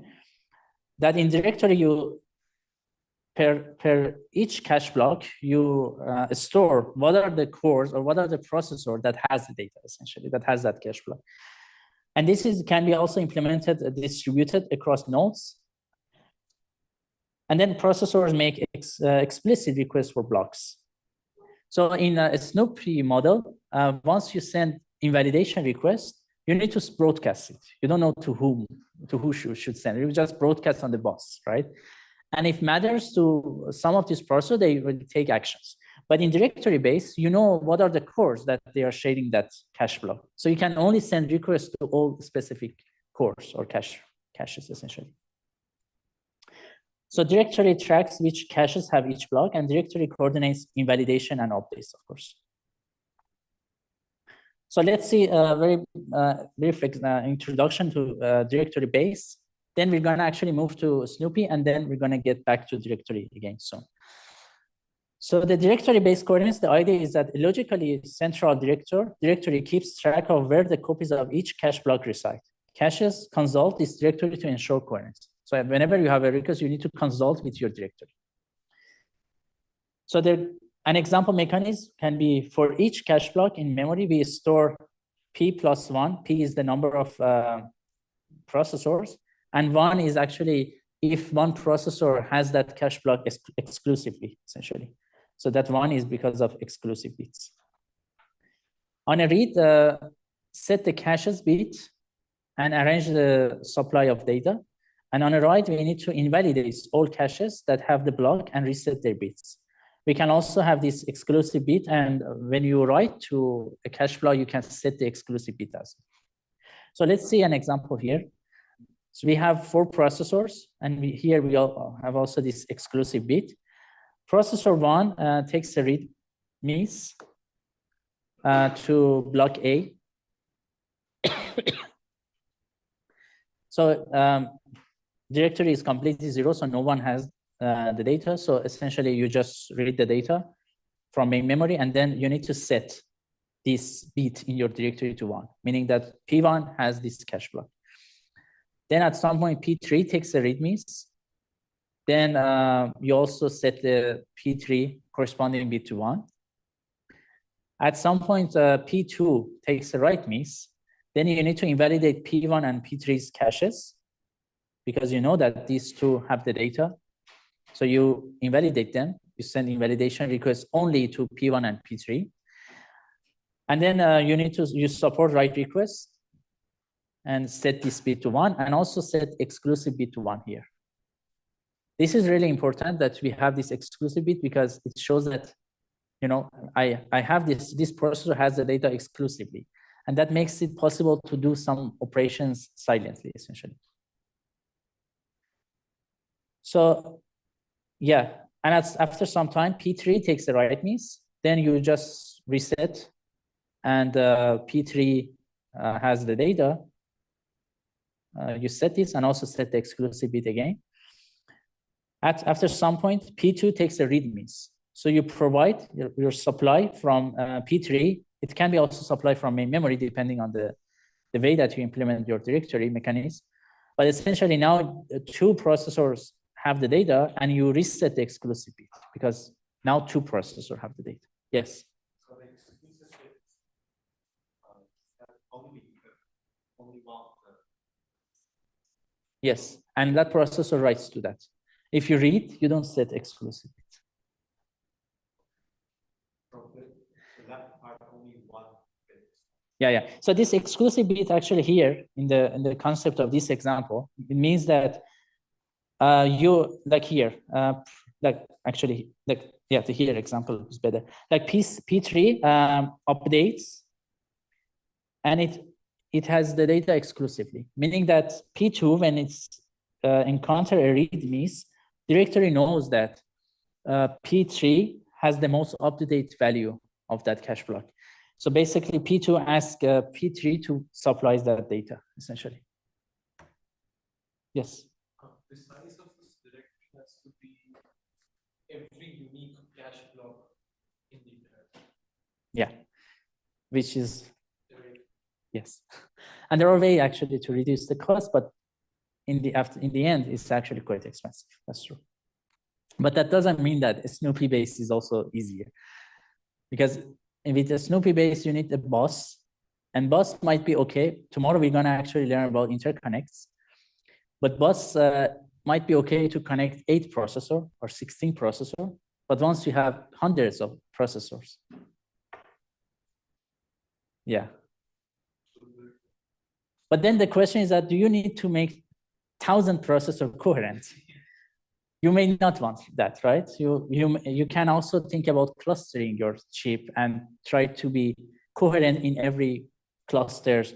And then when you want to allocate your program to them, you don't allocate to all the clusters. You only allocate to those partitions that they are coherent. So you can, of course, make some things. But if you want to keep 1,000 processor coherent, it's not really easy. So there are, of course, a lot of optimization in directory. So directory is the coordinator for all actions to be performed on a given block by any processor, and it guarantees correctness, ordering. And of course, there are many opportunities for optimization.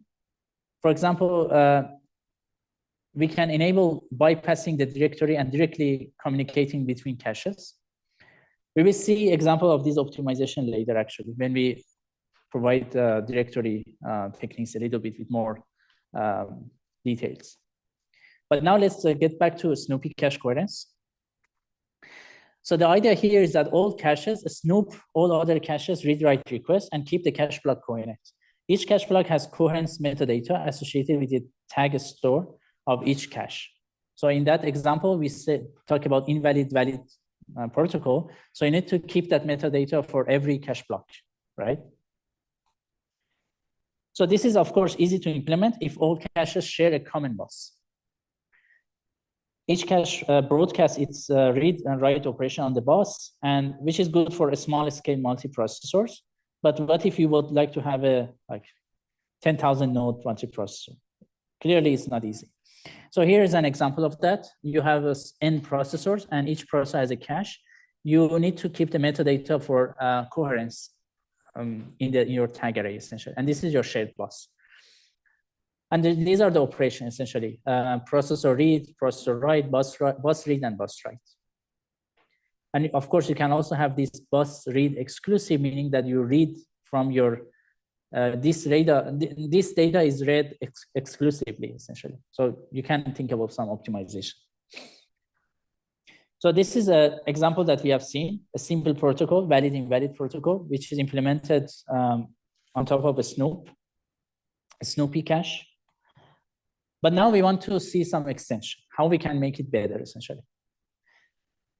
So what if you want write-back caches? So in this example, we consider that we have write-through, right? What if we want to have write-back caches? So that means we want a modified state, which there should be a state that you say that, okay, the data that I have is dirty, essentially. So that's bring us to this more sophisticated protocol, which we call it MSI, Modified Shared Invalid Protocol. That extend metadata per block to encode 3 states. Modified, meaning that cache line is the only cache copy and is dirty. Shared, meaning that cache line is one of the potentially several cache copies. Pay attention to this potentially. Meaning that potentially this cache block is shared, but it doesn't say that it's for sure shared. And also it's clean. So these are two keywords here. When you are in a shared state, your cache line is potentially shared, and also it is clean. Not potentially clean, definitely clean. Because if it's not clean, you need to be in a modified state, essentially. And invalid state, which is cache line, is not present in this cache. So when you have readmes makes a read request on bus and transitions to S. So whenever you have a readmes, you go to the shared. And that's why we are saying that we are potentially shared. We don't know. There might be only one copy, but we don't care in this MSI protocol. We just go to the shared state. Write-miss makes a read exclusive request and transitions to modified state, essentially. And when a processor snoops read exclusive from another writer, it must invalidate its own copy, if any. So that's how we implement invalid. Make sense? These topics are overall easy, but also sometimes not that easy to reason. So you need to actually go over them multiple times, think about them to digest them nicely, because after all, you might also, again, confuse all these states. But usually they make sense. It's not very hard to reason about them. Okay, and we have this shared to modified, which we call it as an upgrade, because you're upgrading the privilege, essentially. Shared modified that can be made without accessing memory via invalidations, essentially. Yes. So you send a read exclusive when you have write-miss, essentially. So when you have write-miss, you want to update, right? You want to update that cache block, but you don't have it because it's a write-miss, right? So you need to read it. You need to read it, but you don't do read-miss. You don't send bus read, yet read request, because if you send that, it means that you don't want to update it. You just want to go to the shared state. You send read exclusive requests such that other cores that they have this cache block, they understand that, okay, this core is gonna update that. So we all need to invalidate our copy. So that's the way that they can differentiate across. So this is the FSM for this more complicated protocol. These are essentially the main difference here. We have this processor write, and you need to send bus read exclusive. And if you are in the, basically, if you are in the shared state, meaning that you have the copy, and then you want to write it, so you go to the modified state, and also you send this bus read exclusive to other cores, just telling them that they all need to invalidate.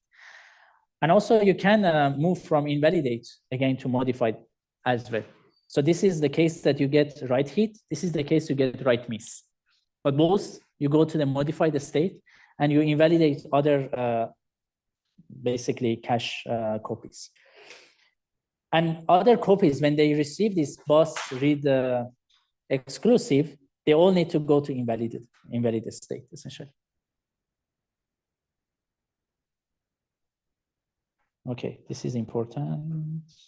Yeah, so if you're also in the shared state, but then you get this bus read exclusive, you need to go to invalid.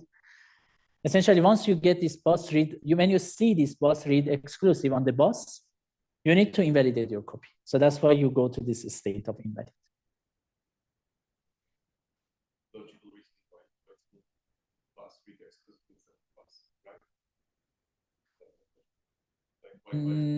No, this is just, I guess, naming. Yeah, it's a kind of terminology. And if you check different also books and paper, you're gonna see a lot of different terminologies. But the reason about this is that you want to read this. I agree, actually, you want to write it. That's true. But yeah, it is exclusive because your access is gonna be exclusive. You want to update. Question. Which side is this side. When you are in an invalid state and you want to write to that cache block.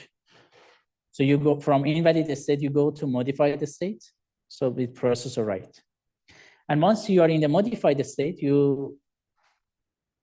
as long as you see this processor, because you have this copy exclusive, right?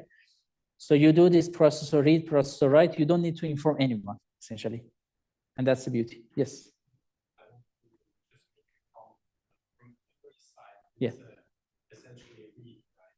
Because we have to write also read exclusive and from memory side. Yeah, that's right. Because you need to read it, bring that cache block. Thank you. Okay. But now the question is that can we do better than MSI? So a block is in no cache to begin with. So essentially the problem with MSI is this thing that when you are in an invalid state and you read, you go to the shared state. So you are just assume that your data is shared, even though it might not be shared, You might have the only copy in the system. So that's the main problem with MSI. So this is what is written here. On a read, the block immediately goes to shared state, although it may be the only copy to be cached. No other processor will cache it. So why is this a problem? Suppose the cache that reads the block wants to write to it at some point. So you need to broadcast, essentially, right? While if you have that exclusive copy, you can just silently update, right? It needs the broadcast.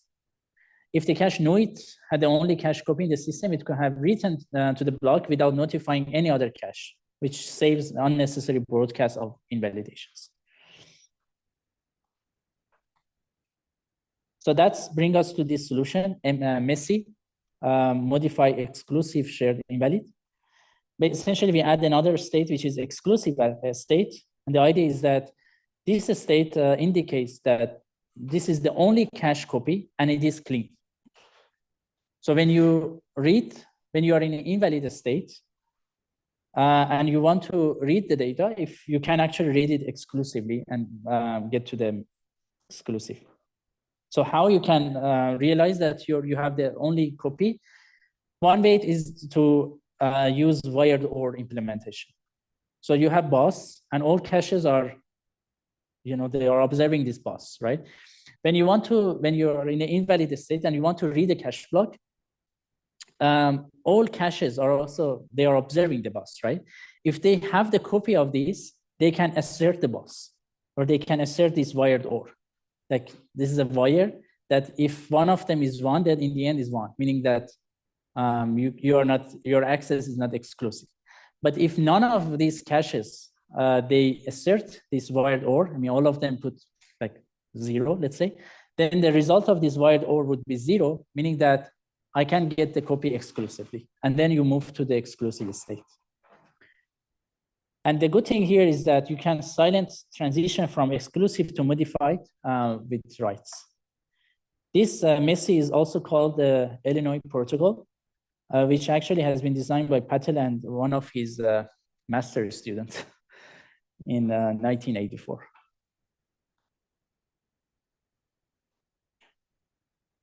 Okay, yeah, you can see here. So you're in an invalid state and you need to read data. You send a processor read, and if only this processor has data, you go to the exclusive clean state. But from invalid, if you send processor read and others also have this data, you go to the shared clean, essentially. Now we have two different states, exclusive clean and shared clean. The good thing is that now you can silently go from exclusive clean to exclusive modified state. Clear?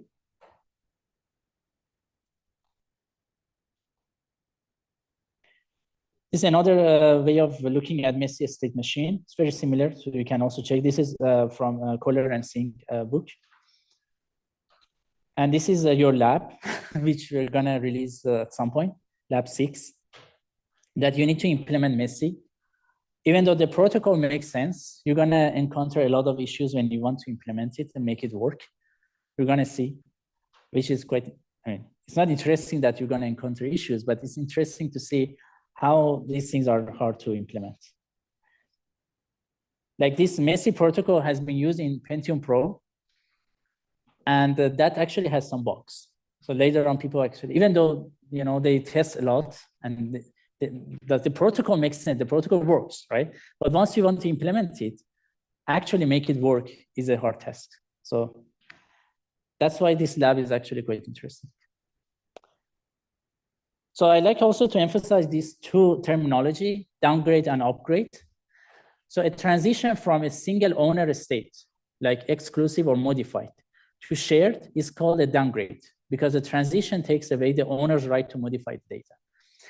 And another terminology, upgrade, which is a transition from shared to a single owner state, exclusive or modified. Then we upgrade it.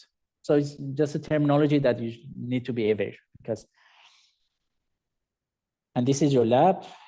This is also in the messy protocol that has been used in Intel Pentium Pro. But let's see if we can do better. So now I like to discuss basically some trade-offs. So should the downgrade from modified, should we go to the shared state or invalid? So shared is that if data is likely, so you are in a modified state, right? And then another core wants to have the data, essentially. Are you going to the shared state, meaning that I want to be one of the cores that has this data, or you just invalidate your copy? It depends. So shared, it makes sense if data is likely to be reused before it is written by another processor. And invalid if data is likely to be not reused before it is written by another, essentially. So again, it depends. You can actually think of some intelligent techniques that decide, but those can also complicate things even more. Cache-to-cache transfers. On a bus read, should data come from another cache or memory? Should we supply the data from memory or from another cache? So another cache may be faster if memory is slow or highly contented. But from memory is simpler, no need to wait to see if another cache has the data first, and less contention at other cache. And that requires write back, but this requires write back on modified downgrade. So once you are downgrading from modified state, you need to write back to the memory. And that brings us actually to another model, which is noisy. Write back on modified to shared needed since shared state is clean. So that's the definition of shared state, which is clean. So when you want to go from modified to shared, you need to write back. Can we avoid that? One possibility is we define a state named owner in Moisey protocol that essentially one cache should own the latest data. The thing is that when you, from the modified state, you go to the shared, and all of them, they have updated data. So you actually communicate. But once you want to evict the data, who is responsible to update the memory? So that's the thing, that's the thing that you need to make it clear. So that can happen with this owner attribute. So once you go to the shared state, one processor is responsible for this specific cache block to update the memory as well. So memory write back happens when all caches evict copies, essentially. So Messi actually has some problems. Again, like the observation, as I said, shared state requires data to be clean. All caches that have the block have the up-to-date copy, and so does the memory. And that problem is that you need to write back. So we can improve it. One idea is that we do not transition from modified to shared on a bus read. We just invalidate the copy and supply the modified block to the requesting processor directly without updating memory. We actually discussed it. So it can be useful in some cases. If your data is not likely to be used, right? You don't have future accesses or read to that data. So it might be it might make sense to just invalidate for that cache block. The second idea is actually transition from modified to shared, but designate one cache as the owner who will write the cache block back when it is evicted. So that's the key here. Now, shared means shared and potentially dirty. So you can actually implement it by adding another state to your state machine, or you can change the definition of your state. Now, the shared state, you can define it as shared and potentially dirty, which can also implement that. And this is a version of Moisey protocol. But essentially, the trade-off in sophisticated cache coherence protocol, the protocol can be optimized with more states and prediction mechanism. So you can reduce unnecessary invalidates and transfers of blocks. However, more states and optimization are more difficult to design and verify. Like it's not only about designing them, it's also like making them work and also verify them. As I said, even for Messi, that people test it, later on people observe bugs. So it's very hard to make this works. And also we have this, they provide diminishing returns, meaning that from valid-invalid protocol to MSI, you actually observe huge improvement. From MSI to Messi, you observe a little bit less improvement. From Messi to Moisey, you see some improvement, but not that much. And that's reduce, your improvement and your basically returns is get lower and lower as you optimize more and more. So at some point, it doesn't really make sense. Like it's not worth it, depending on your trade-offs, essentially. Question? Okay, nice. So yeah, this is the two protocol. Now let's compare them very quickly. Like a Snoopy cache miss latency critical is short. Essentially, we need to just request. You need to check this bus transaction to memory. And there is this global serialization, which is easy to implement as long as you have a bus. So bus provides this already. So implementing that global serialization is easy. And it's simple, which can adapt bus-based uniprocessors easily. But it relies on broadcast message to be seen by all caches in same order. Essentially, having this bus is not easy.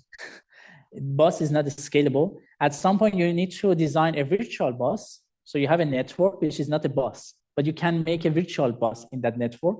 We're going to see a little bit actually tomorrow how we can do that. But this is not really easy to implement. With directory, it adds indirection to miss latency, which is, it can cause some critical paths. It can increase the critical paths. So like request goes to directory and then memory. And it requires extra storage space to track share sets. This can be approximate. You can actually reduce that by, because false positives are okay. I mean, for at least for correctness. So you can think of storing like some Bloom filters essentially. So you can have your directory as Bloom filter. That since it doesn't, so Bloom filter does not have false negatives, right? So it's okay for correctness. But false positives can essentially impose some performance overhead, which we like to minimize. Protocols and race conditions are more complex for high performance, but the good thing for directory is that it does not require broadcast to all caches and exactly as scalable as interconnect and directory storage. This is much more scalable than BOS. So you can easily, you can distribute your directory across a lot of cores. And as long as you can scale your interconnect, hopefully you can also scale directory well. Okay. Let me quickly also revisit directory base, and then we can take 5-minute break. Unless there are questions. Okay. So a logically central directory keeps track of where the copies of each cache block reside, and caches consult this directory to ensure coherence. There can be some example mechanics. This is one example. For each cache block in memory, we store p+1 bits. We already discussed it. And on a read, we set the cache bits and arrange the supply of data. And on a write, invalidates all caches that have the block and reset their bits. We can also have this exclusive bit associated with each block for that. We already seen this example.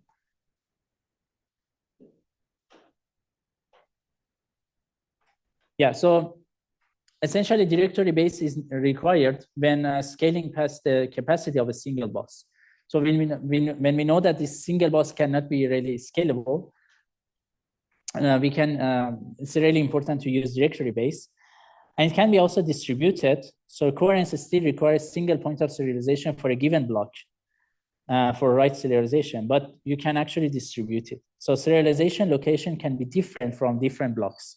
So the point of serialization can be different when you distribute your directory, meaning that the metadata for different cache blocks can be stored in different versions of directory.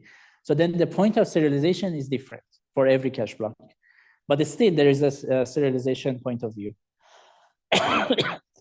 So it's very also interesting that we can reason about protocol for a single block, one server, which is directory node, and many clients, which is private caches. So now that you have this intermediate node, you can actually make it intelligent. So that directory can make a lot of decisions, essentially, because you're consulting with another node, like a server, and you can actually implement different algorithms in that server, essentially, right? So that's actually quite interesting. And yeah, another point that I wanted to mention here is that with directory, you can easily also update your protocol. With a Snoopy base, for example, if you want to go from MSI to Messi, you cannot, right? You just need to redesign the whole thing. But with directory, you can actually have some storage that those bits or data shows how you make decision. Or it can actually in the directory can be a software code or something like that. You know, you can just update that, and then the policy can be different. So for directory data structure required to, we need to require, I mean, this data structure is required to support invalidation and cache block request. So the key operation to support is set inclusion test, which as I already discussed, false positives are okay. Want to know which caches may contain a copy of a block and basically in order to avoid invalidations. But false positive rate, they comes at the price of performance overhead. Most accurate and also most expensive way is to have full bit vector. But of course, that's not happening if we have many processors. So we can also use this compressed representation using linked list, Bloom filters. They are all possible. And people actually have worked on compressing directory a lot as well. I should also say that directory that we have in our hardware is actually a cache for a main directory. because your main directory might be actually huge, right? So if you cannot keep it on chip. So sometimes people cache directory, but we have inside the hardware. And the main directory is stored in the main memory, essentially.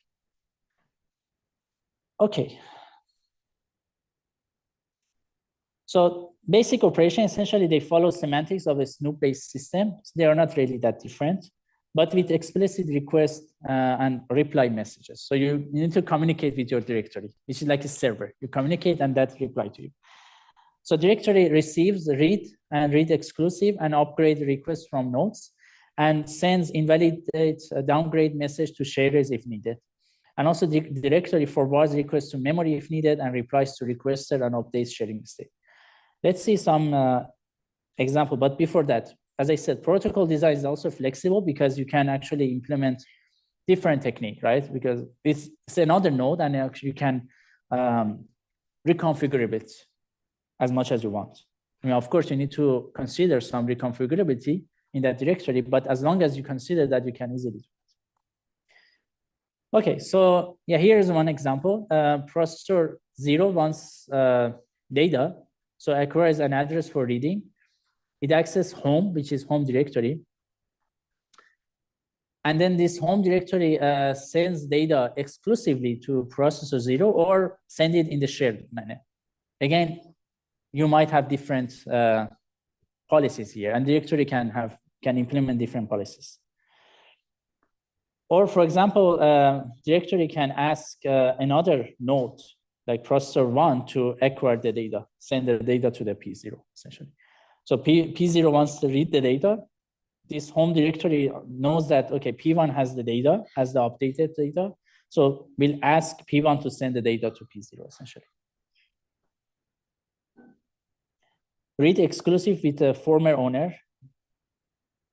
So processor 0 sends this read exclusive command to home. And then this home directory needs to send invalidate request to the owner. And then owner sends a revision.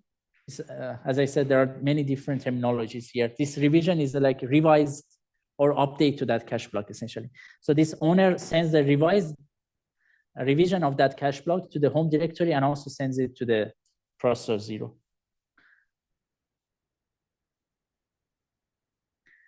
And here also another example when you have contention and how you resolve that. So both processor 0 and processor 1, they send read exclusive to the home directory. Home directory acknowledge one of them and send the data to that.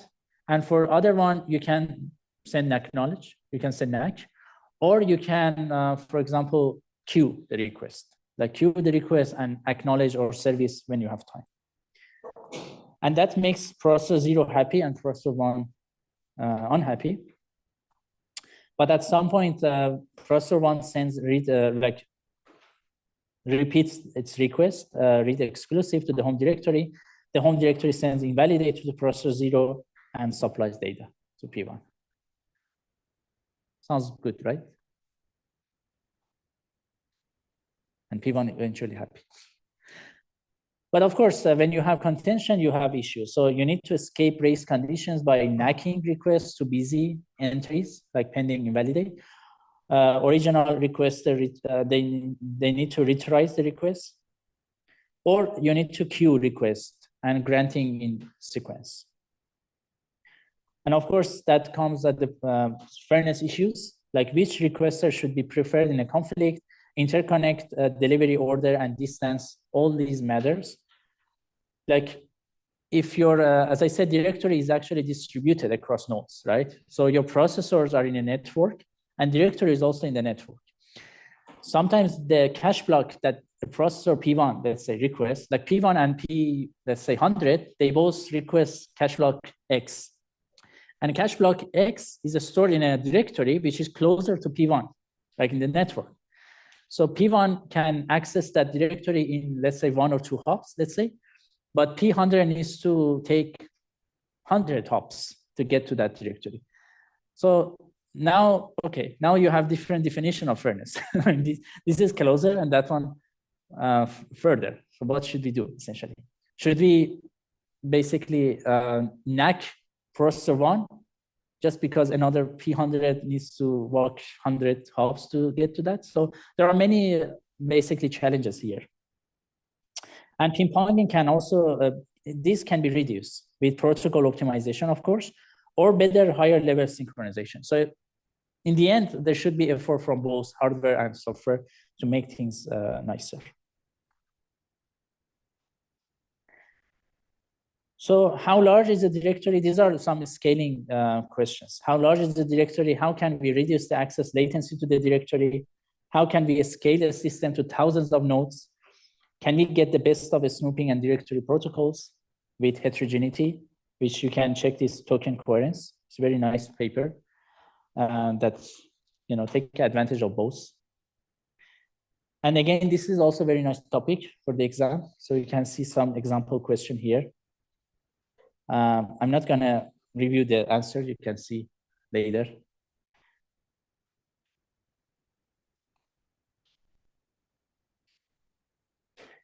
This is also not that new. I think you have seen this paper, Moisey Prime, in our cache coherence, not cache coherence, our RowHammer lectures.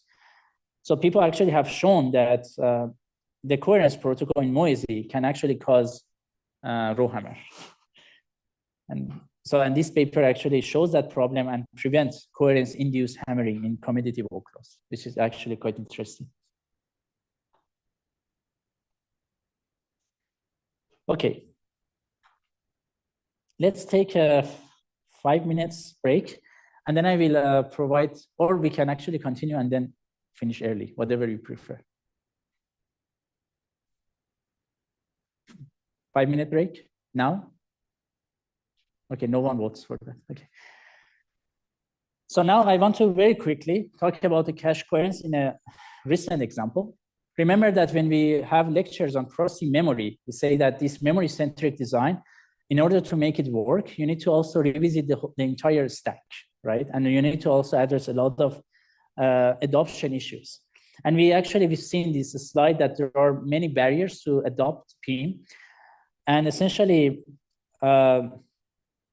coherence is actually one of them. Yes, here. Coherence and synchronization is one of them.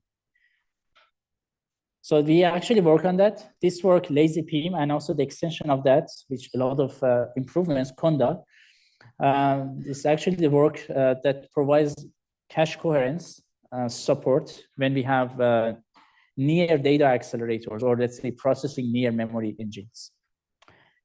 I'm gonna cover this paper very, very quickly. I'm not going into details of that. Hopefully you will read it as part of your readings, but I will give you the high level idea.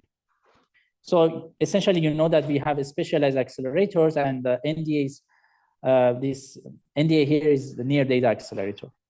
So now the challenge is that you have NDA compute unit in DRAM, and you have your CPU, which level of caches. So now the challenge is that how you make coherence between NDAs and CPUs. So these two should be coherent, essentially, right? Because after you can also think of NDA as another core, right? So now there are different cores, but some of them, they are not the cores at the CPU. So, but now you still need to make them coherent. So NDA applications generate a large amount of off-chip data movement if you want to make it coherent. And it's impractical to use traditional coherence protocols. I'm going to show some results for that. We extensively study existing NDA coherence mechanisms and make 3 key observations. These mechanisms eliminate a significant portions of NDA's benefits, meaning that you use this processing near memory to improve energy and performance, but once you want to make it coherent, and if you don't support coherence intelligently, then you're gonna, basically you don't get performance improvement. At some point, you actually can reduce performance and also worsen energy consumption. So the majority of off-chip coherence traffic generated by these mechanisms is unnecessary. That's actually one of the key observations. So which is good. You don't need to send a lot of coherence traffic if you do it intelligently. And much of the off-chip traffic can be eliminated if the coherence mechanism has insight into the memory accesses. So we use an optimistic approach, which I guess you are aware of this terminology, that you're optimistic. You say that everything should be okay. So I assume that things should be okay. So you run, you run NDA and assume that everything would be fine, meaning that you're not gonna into coherence issues. But then after that, you need to check. After the execution, you do these coherence checks. And we need to perform only the necessary coherence request, meaning that we need to update or rerun execution. Okay, so let me provide some more background. So NDP, you know, I'm not going to talk about it. So these are the applications that we look into, for example, here in different domains, hybrid databases and graph processing. So we find not all portions of applications benefit from NDA, meaning that these applications have memory intensive and compute intensive or cache friendly portions, meaning that you need to use both NDA or processing near memory engines and also your CPU at the same time, right? Because you don't offload the whole application to either of these engines, essentially. So the first key observation is that CPU threads often concurrently access the same region of data that NDA kernels access, which leads to significant data sharing, which is not good news, essentially, meaning that it's important to make them coherent. But the second observation makes things interesting, like CPU threads and NDA kernels typically do not concurrently access the same cache lines, which is good. And then we are actually benefit from this second key observations. So this is also the report from this graph application, connected components. So we conduct some analysis on existing coherence mechanisms. We analyzed 3 existing coherence mechanisms. One is non-cacheable. Like we mark the NDA data as non-cacheable, essentially, meaning that the CPU needs to access main memory for any of the, when it needs to operate on these cache blocks or memory addresses. Another one is coarse-grained coherence. We get the coherence permission for the entire NDA region. So NDA get the coherence permission, and then CPU should not do anything. Basically, if CPU needs to access that region, it needs to be installed. And another one is fine-grained coherence, which we implement traditional coherence protocols, like Messi, these protocols that we already discussed. You can check the paper for details of that. But essentially, you can implement that, right? You need to send all these read requests, write requests. I mean, everything needs to communicate through the bus, right? Clear? So with non-cacheable, you mark NDA data as non-cacheable. So CPU generates a large number of off-chip accesses, and significantly hurts CPU threads performance. We observed that non-cacheable fails to provide any energy saving and perform actually 6% worse than CPU only. So even though you have a processing near memory engine, overall with this non-cacheable approach, your performance is 6% worse. With coarse grain, basically unnecessarily flushes a large amount of data, dirty data, especially in pointer chasing application. So you need to get permission, right? When you want to access that region. So we use a coarse grain logs to provide exclusive access, like CPU is running, and then NDA wants to operate. So we access to NDA data, and then CPU stop because it doesn't get the permission, right? And once NDA is, so let me explain again. So CPU is running, is doing some computation, NDA is also doing. So they are overlap at some point, but at some point CPU reaches to the region that NDA is operating on. So CPU requests to access that region, and NDA of course doesn't permit that because we are using this coarse grain block management. Coarse grain logs. So then as a result, the CPU needs to be stopped, and the CPU can continue when NDA is done. So that's the way of implementing these coarse grain logs, essentially. So we observed that, yes. So this must be included in the post code. Oh, yes, yes, yes. And we use virtual addressing. Yeah, it needs to be in the host core, but also it needs hardware support as well, right? Both, yes. And we we operate at the virtual address? Yeah, of course. Yes, virtual address. Yeah. So this coarse grain fails to provide any performance benefit of NDA and performs actually 0.4% worse than CPU only. Again, another way is to do is fine-grained coherence. Using fine-grained coherence has two benefits: simplify NDA programming model and allows us to get permission for only the pieces of data that are actually accessed. But the problem is that we have basically there are a lot of off-chip coherence traffic through this bus, and that causes a lot of issues. So we observed that fine-grained coherence eliminates. So fine-grained coherence actually provides some performance improvement compared to other coherence techniques, but it eliminates almost 72% of the energy benefits of an ideal NDA mechanism. An ideal NDA mechanism meaning that you don't really do any coherence. You ideally assume that you don't need to do any coherence checks. And here are the results that you can see. This is the ideal one, that shows the room for improvement. And see, everything is also normalized to CPU only, meaning that you don't have NDA processing near memory engines. So non-cacheable, you can see that it reduces performance. Coarse grain, in many cases, actually reduces. In some cases, slightly outperform. Fine grain actually provides some performance improvement. But in terms of energy, you can see that fine grain actually reduces. Also reduces energy, but like you can see a huge gap between ideal NDA and these fine grain methods.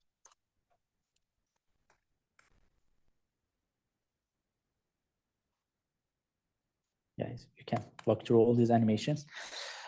So that's the motivation of this work. Like poor handling of coherence eliminates much of NDA's benefits, and the majority of off-chip coherence traffic is unnecessarily.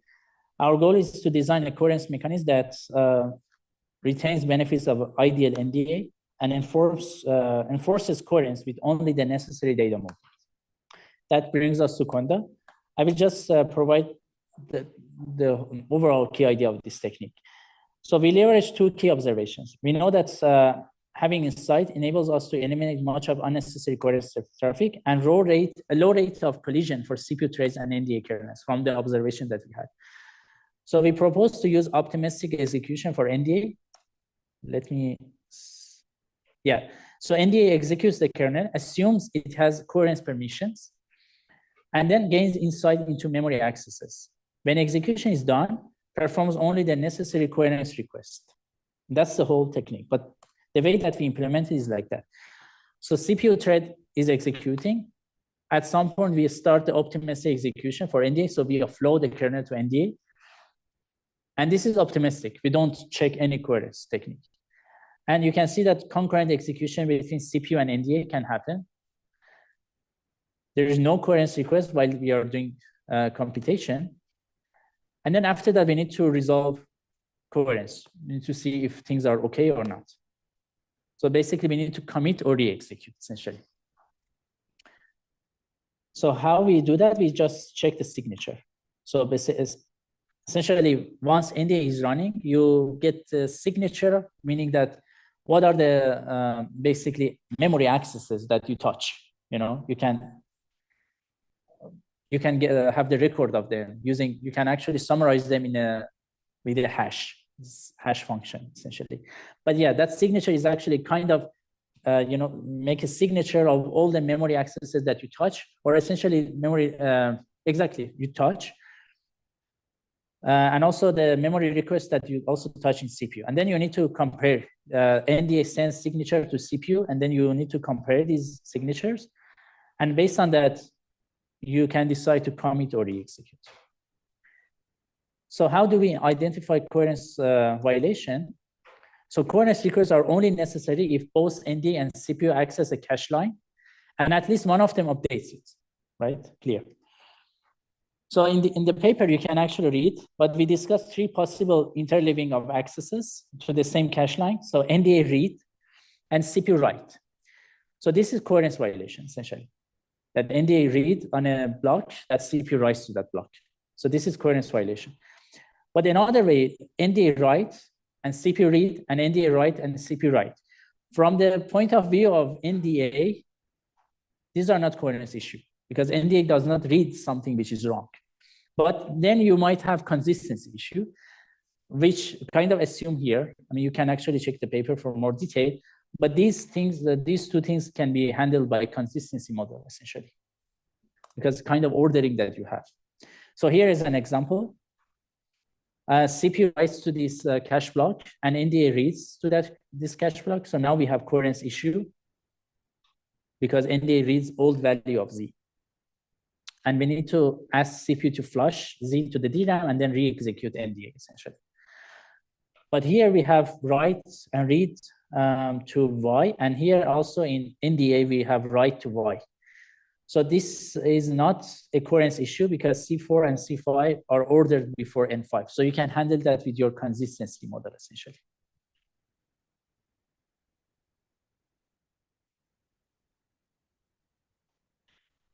Okay, so now we have a bunch of slides about architectural support that I'm gonna just skip. You can check for detail of the mechanism.